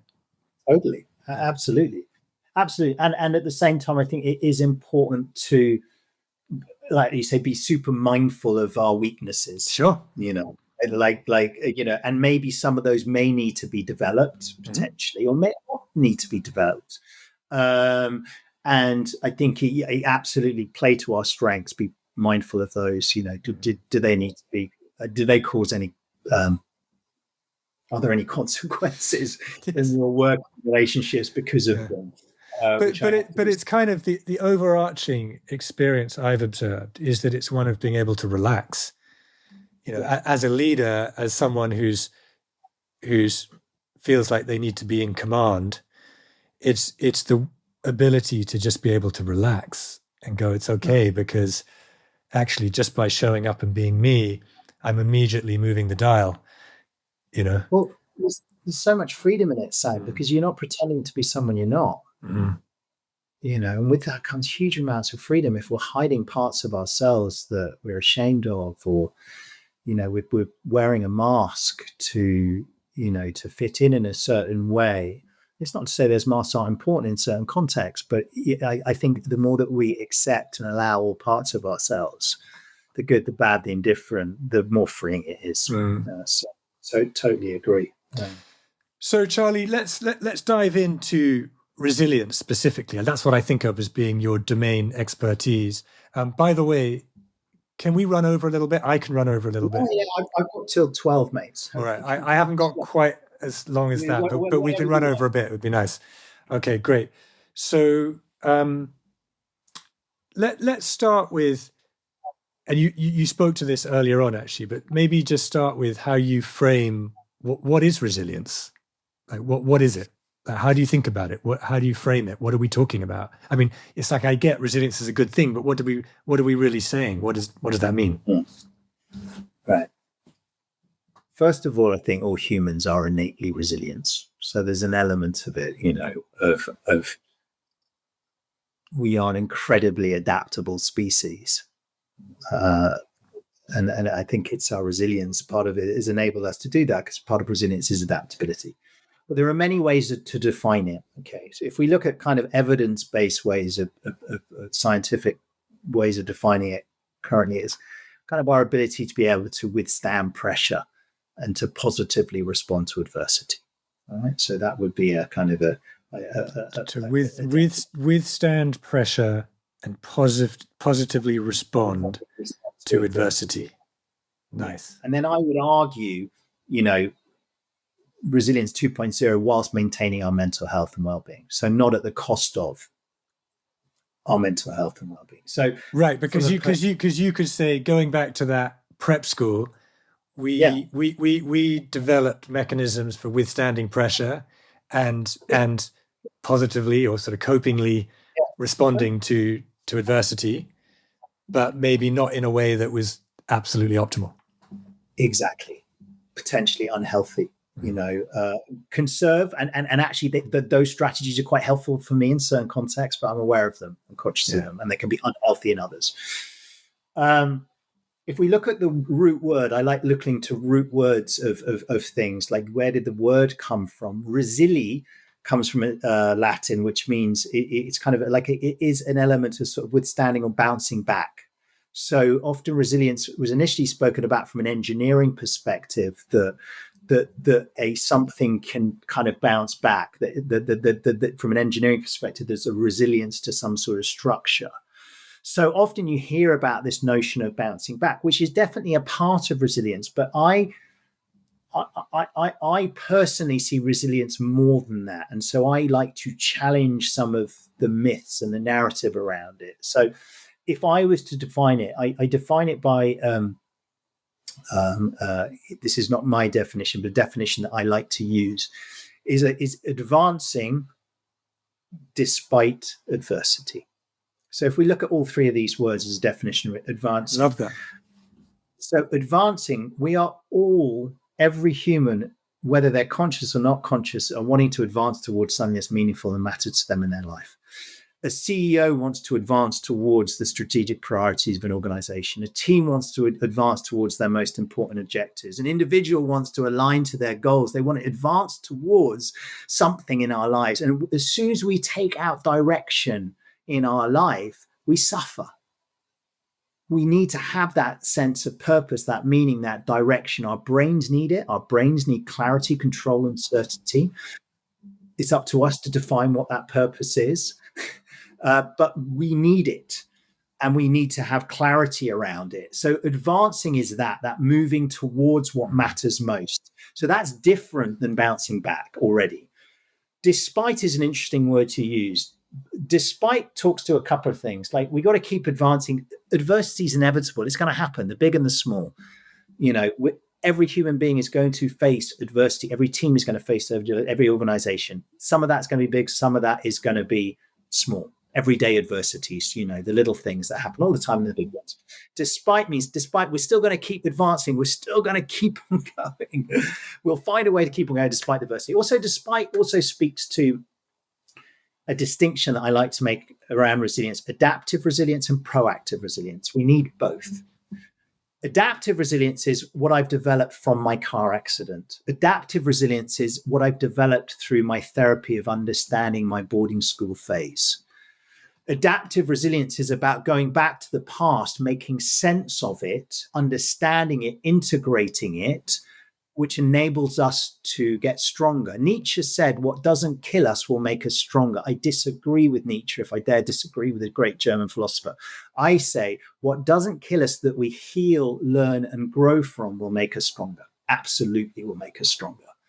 So adaptive resilience is really important for leaders because we need to constantly be learning from things that haven't gone well, negative outcomes. But unfortunately, many people have fixed mindset beliefs, limiting beliefs around failure. They don't see it as an excellent opportunity to learn and grow. So again, adaptive resilience, if I was working individually with a leader, I would go back through the timeline of their life to make sense of it so they could consciously develop adaptive resilience. But I'd also be encouraging leaders and teams to weekly look back at things that haven't gone well and learning from them. That develops adaptive. Proactive resilience is recognizing shit's going to happen. That's life. First tenet of Buddhism, which has had a huge influence on me. Life is suffering. Get over it. Deal with it. And okay, if that's the case, what do I need to do to respond to it? Okay, life is challenging. Maybe a better another word. Okay, so let's get proactive. Let's train for adversity. So this is where my passion of sport comes in. We wouldn't go to compete in anything without putting some training in to handle the difficulties of the event. What COVID exposed in many of the organizations I worked for, they weren't prepared on a people perspective to support people through the anxiety of the uncertainty and change. I actually found it a really remarkably enjoyable experience for me on many levels because I think I developed my resilience over time to be with the change and the uncertainty. But I was inherently more mentally sensitive growing up. I have developed proactively nurtured my resilience to be with uncertainty. So what would be an example of a proactive? Well, yes. What would be an example of a trait that is resilient in that you've had to develop that would be resilient? Okay, yeah. So I think that's an important point because some people may have a trait perspective growing up with resilience. They may genetically be predisposed. My beautiful beloved wife Danny's Jewish. That ancestral line can prevent resilience genetically because what that race has been through a lot of the time, can make them hypervigilant genetically to threat. Right. For example. Yes. So what is a trait that that you would say you've proactively developed? I've become more hardy. Hardiness would be, a word, I suppose. I had a kind of fake hardiness because of boarding school and playing rugby, but I wouldn't say I was innately had that. But I have certainly, if we look at it from a trait perspective, which is inherent, and that's different to proactive in many ways. So what are the yes? It's inherent. You're born with it. It kind of genetically predisposed to it. So sensitivity to criticism, sensitivity to rejection, I was very high on that because of the nature of my job and putting myself in so many contexts and situations where I can be rejected. And I have been in some of the toughest, most cynical environments in my work where I have been rejected. Over time, I've got a ballast, a strength, a capacity to handle that now. Not all the time. Recently, doing a culture change in Dubai, we really exposed some of my old stuff. But I've developed that capacity.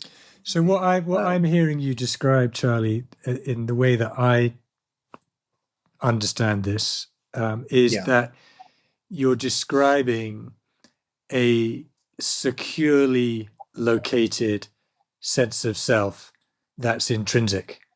Right. So it's like you've got that secure foundation you've built a secure foundation internally such that whether someone's saying, "Hey, Charlie, that was the best thing out," or "Charlie, that was absolute bullshit.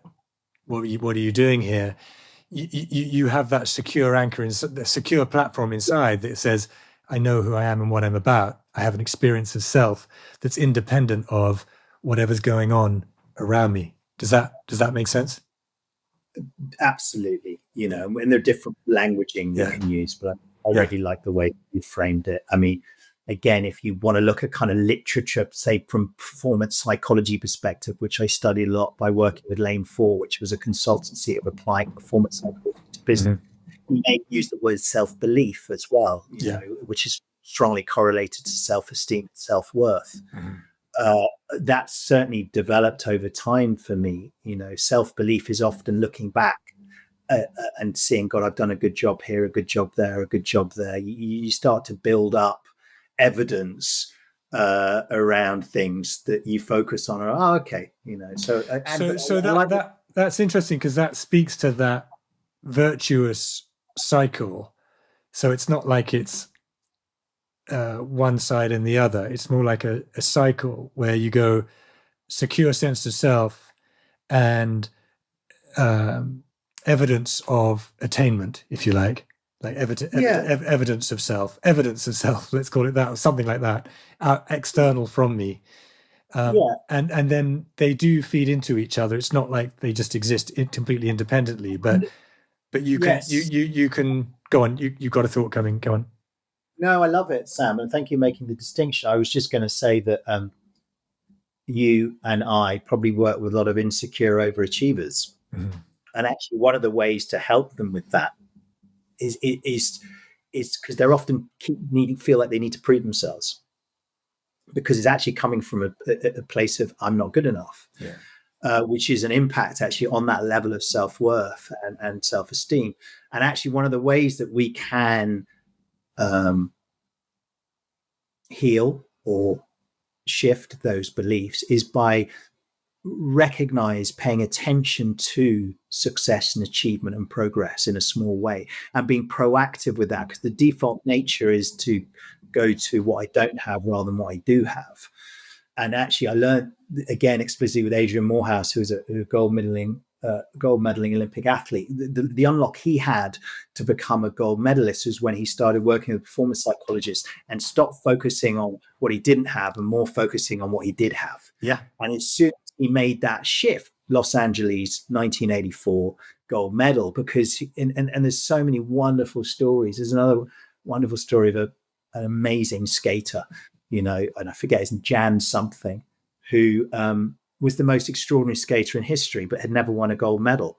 And he got to his last ever Olympics, and in the 500 meters, which was his race, he bombed. He came like 30, and it was it. He had one more race to go, the 1,000 meters, and that wasn't even his race. That wasn't his race, but he decided to have a mental shift in that race. And he started just reflecting on everything he was grateful for in his life, all the opportunities that came to him because of his racing. He was number one for years. And he said, I'm going to race this race with gratitude. That's all I'm going to do. I'm going to race with a smile on my face and the joy of racing. He smashed it. Oh man, that's such a lovely story, and I'm getting so many thoughts. It goes against some of the kind of Michael Jordan stories, and there will always be that as well. But look, there's also other narratives there around, of recognizing something backwards, which gives us confidence moving forward. Because confidence is context specific. I may be confident here, confident there, but self-belief can be like roots of a tree. If we consciously work on looking back and seeing the progress that we made, the achievements we've made, the more we see that, and we consciously and deliberately do that, it gives us a ballast and anchor to go into context and go, I may not feel confident here. That's okay. That's perfectly normal. And I've got the kind of self-belief to find a way through. Yeah, I love that. I think that whole piece around what you focus on, that idea that, where you look is where you go, what you focus on expands. There's some lovely neuroscience around that, isn't there? Around, Yeah. The way I often will frame it, and this is for me personally, it's just like a daily, often moment to moment reminder, which is, what am I focusing on? And often that to me looks like, what are the questions I'm asking myself? So I'll sometimes put it like this: like if you at the end of the day, if you ask yourself, what are all the ways I fucked up today? You're going to get a lot of data, right? because your brain will serve up exactly what we've asked it to serve up, very very intelligently. So it's saying, yeah, okay, so you want to know all the ways you fucked up. Here are all the ways you fucked up. At the end of the same day, you could ask yourself, what are all the ways I did great today? And your brain will go, oh, you want to know all the ways you did great today? Let me tell you. And you'll get all that data. And it's like, well, and it's not saying, I mean, in a way, there's an obvious answer, which is, what would you rather? But my point of view is, what serves you better? What actually going to take you forward better? And it's not to be blind to like, what could I have done better? But what are we asking of ourselves? Where are we looking? Where are we focusing all of the time? And I think some of us, the anxious overachiever, and maybe that's also the anxious underachiever, but the anxiety of continually asking the critical, the self-critical question, like, how did I do badly, rather than how did I do great? And it's not helpful, actually. I mean, it doesn't create the sustained performance. Although, of course, the other interesting thing, Charlie, is that a lot of people will quite correctly attribute a lot of their success to that driving impetus to prove themselves. But then, like, I've got to do better, but I've got to prove myself. But actually, there's a point at which most people they go, this is no longer working for me. Like, it may have got me here, but it's no longer serving me. Right. Yeah, I couldn't agree more. I mean, listen to Johnny Wilkinson speak about winning the Rugby World Cup. Obviously, that was my support, and where he is now. I don't think he thinks he could have achieved what he achieved with the mindset he has now to the mindset he's back then. So I totally hear you. I suppose it depends what we're after. If we're talking about wanting to have some sort of inner well-being in our life, where we feel a sense of peace, a sense of freedom, being able to effortlessly attain things and achieve things, which is possible, without, when I say effortlessly, in a more flow-like way, then potentially, I think doing it in a different way may be more helpful. It's not the only way. But I think back to your point, Sam, just to double click, is like the way the brain's evolved, the default will always go to what didn't work today, and it's going on the whole time. Yeah, that's unconscious things, but they're doing it anyway. They don't need to write it down. That's what's happening. That's the default. So it's not about being naively optimistic. It's about retraining. And a large part of my passion, because I came from sport, is like, let's train. You have to train to get your brain into a more balanced perspective. And our perception shapes our reality.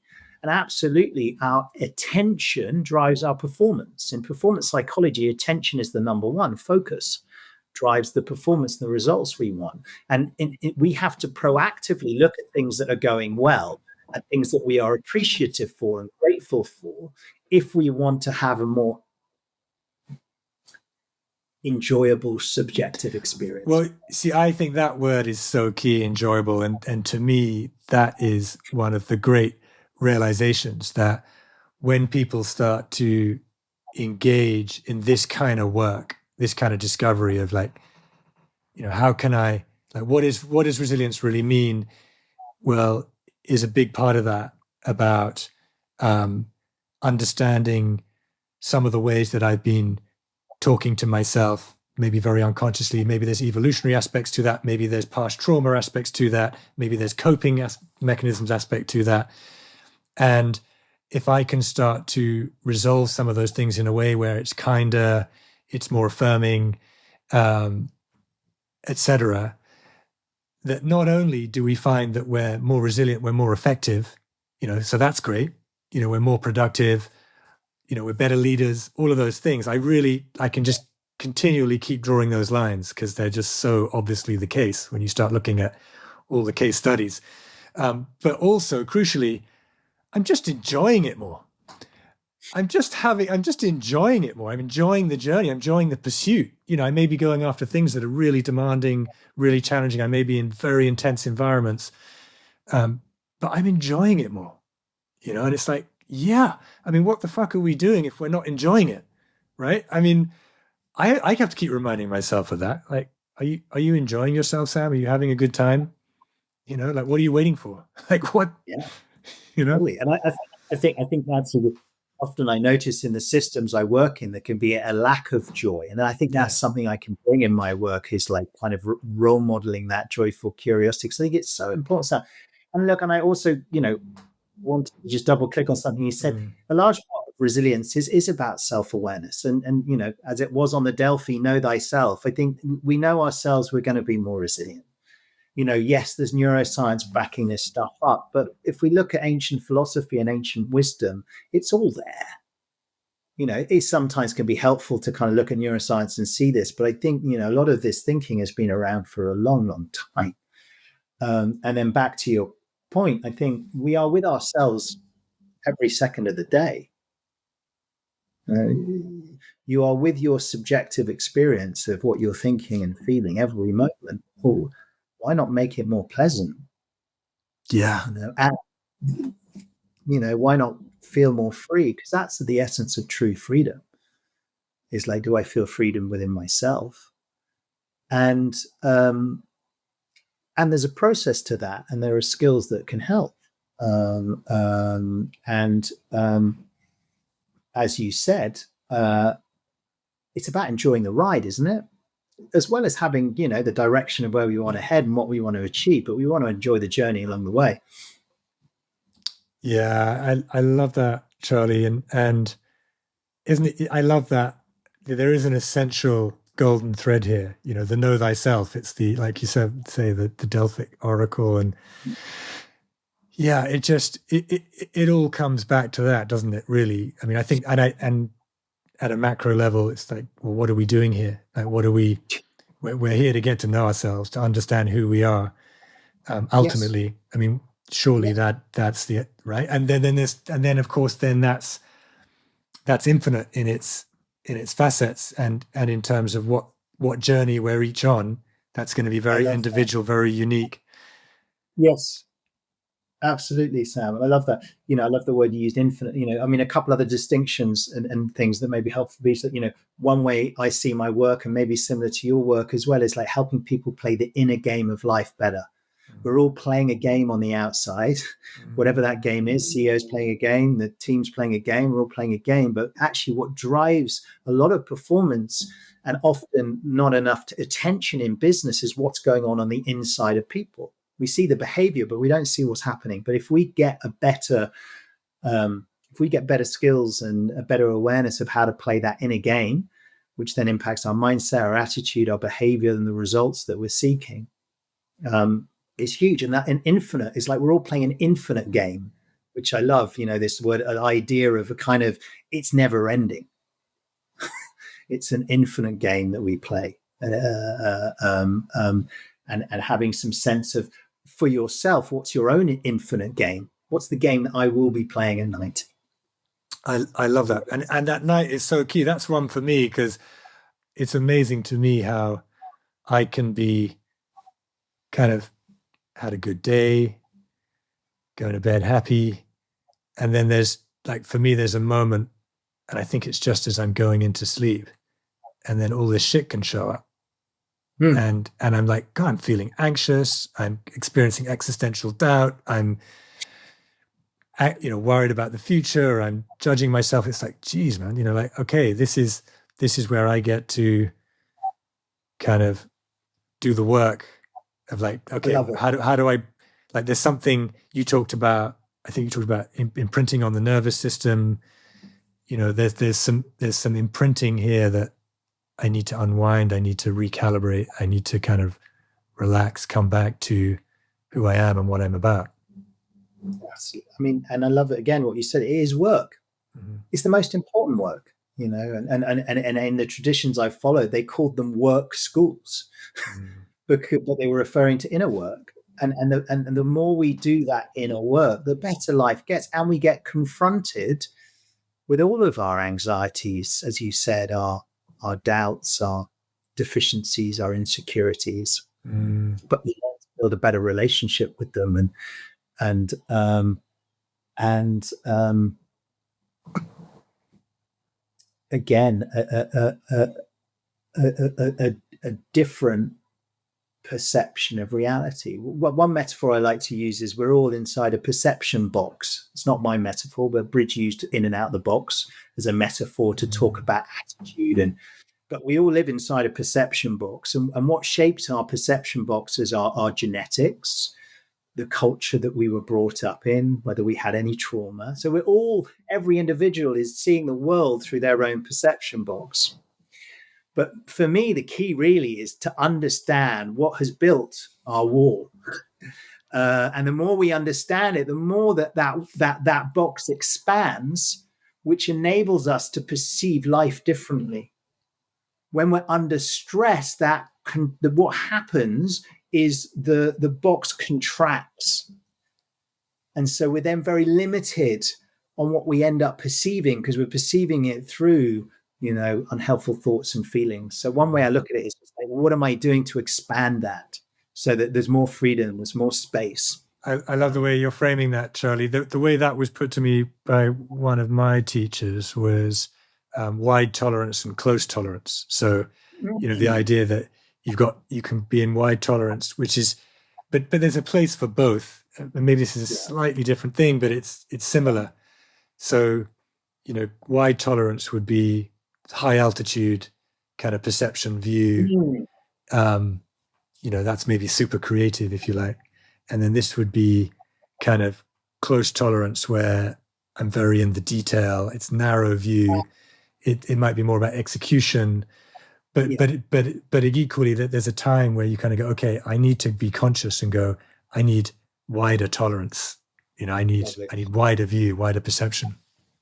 Yeah, that's a slightly different distinction. Really, it's slightly different in a sense of what you're talking about there. For me, are different ways we attend to our focus. Like you can have peripheral awareness, and then you can have one-pointed. Nice. And the great meditation traditions will focus. Generally, we start with the more one-pointed, and then we go out to the non-duality, more peripheral. But you need to learn to train the mind first with the one-pointed and the detail until. Anyway, but I think the difference in the metaphor I'm trying to use here is that this perception box contracts and expands all the time. Stress causes a contraction. Yes. Impacts how we perceive reality. Surely, yeah. So if we are in a threat state, we will see the view becomes narrow. Yeah, it's only exactly. And necessarily so, right? It's like there's a lion in front of me. The only thing I'm interested in is exits from this position. I'm no longer wondering how you're feeling or aware of the days, the beautiful animals over here. We're just thinking about this right now, and it's a contracted state. It's a contracted view. The problem is, Sam, is that there aren't many lions in the offices of the organizations that work now. But the problem is there is a kind of consistent drip feed of survival challenges and uncertainty, which is keeping people in a survival state, which is constantly narrowing their perception. Mm-hmm. Surely. And it's not until you do that inner work of being able to work with that, you can expand, which I just think is, going to be, obviously with a bias here, the skill sets of our times to be able to manage the level of change we are experiencing now and about to. So much, I think is about us as individuals in our own response to it. With so much talk about AI, but what about our own internal software? How do we upgrade our own software in response to what's coming? And I think that's where so much leadership work needs to be done in the kind of subjective inner world. Well, look, on that, Charlie, I'm going to stop myself from jumping on all the ideas that keep coming to me that you're inspiring in my mind. And there have definitely been some bases here that I could have spent a long time on, and maybe we'd do that another day. But so talking of that, how do you work with people? Like just specifically, how do you work with businesses, with individuals? What's the kind of format for that? How do you do it? Yeah. So a large part of my work now is speaking at conferences around sharing my insights, understanding personal narrative stories to inspire and to also catalyze change around developing individuals, leaders, and teams to develop resilience. So that's a large part of it. I also We'll run smaller workshops, master classes if people want to dive deeper than a 90-minute or 60-minute session, where they want to go deeper into this whole idea of how do we sustain our performance, how do we perform under pressure, how do we develop proactively resilience, and how do we create a culture within our teams. And then I also work one-to-one, Sam. I kind of see myself as more of a performance mindset coach, but talking about a lot of the insights that I'm sharing today. But at the heart of it is helping people play the inner game of life better, so that they can play their, how they can play the outer game. And again, this is not my terminology, but inner game, outer game is a large part of what drives the results we want in the world is what's going on the inside of us. And that's been a massive curiosity of mine for many years, both from a kind of traditional psychological perspective, but also from an ancient wisdom perspective. Well, Charlie, I just think that you've really found your groove here. It's been so wonderful because I've been able to witness a good chunk of your journey, and like you say, starting wide and then coming narrow, and it's been really lovely to see you move into the lane that just really resonates. And I think you've become so skilled in that lane inevitably because you focused in it, and it speaks to what's very core for you and core in your life experience. And I've had the thought a few times today in this conversation of like, it would be nice just to have a session with Charlie. I mean, I'm not just saying that. I'm just literally, I was just like, this would be nice. Like because I think you've become so congruent in this work. And I just found myself, my own self-reflection process kind of really inspired as you've been sharing the principles and how you think about resilience, and then thinking about what that can also do for others. So I mean, what I'm saying in a very roundabout way is just, I think what you're doing is great, Charlie. I see you creating so much value, and I'm not just trying to blow smoke here. I really feel that. I really mean that. And I'm excited for everyone who gets to work with you, quite honestly. And Charlie, where do people find you? How do people actually locate you? Thank you, Sam.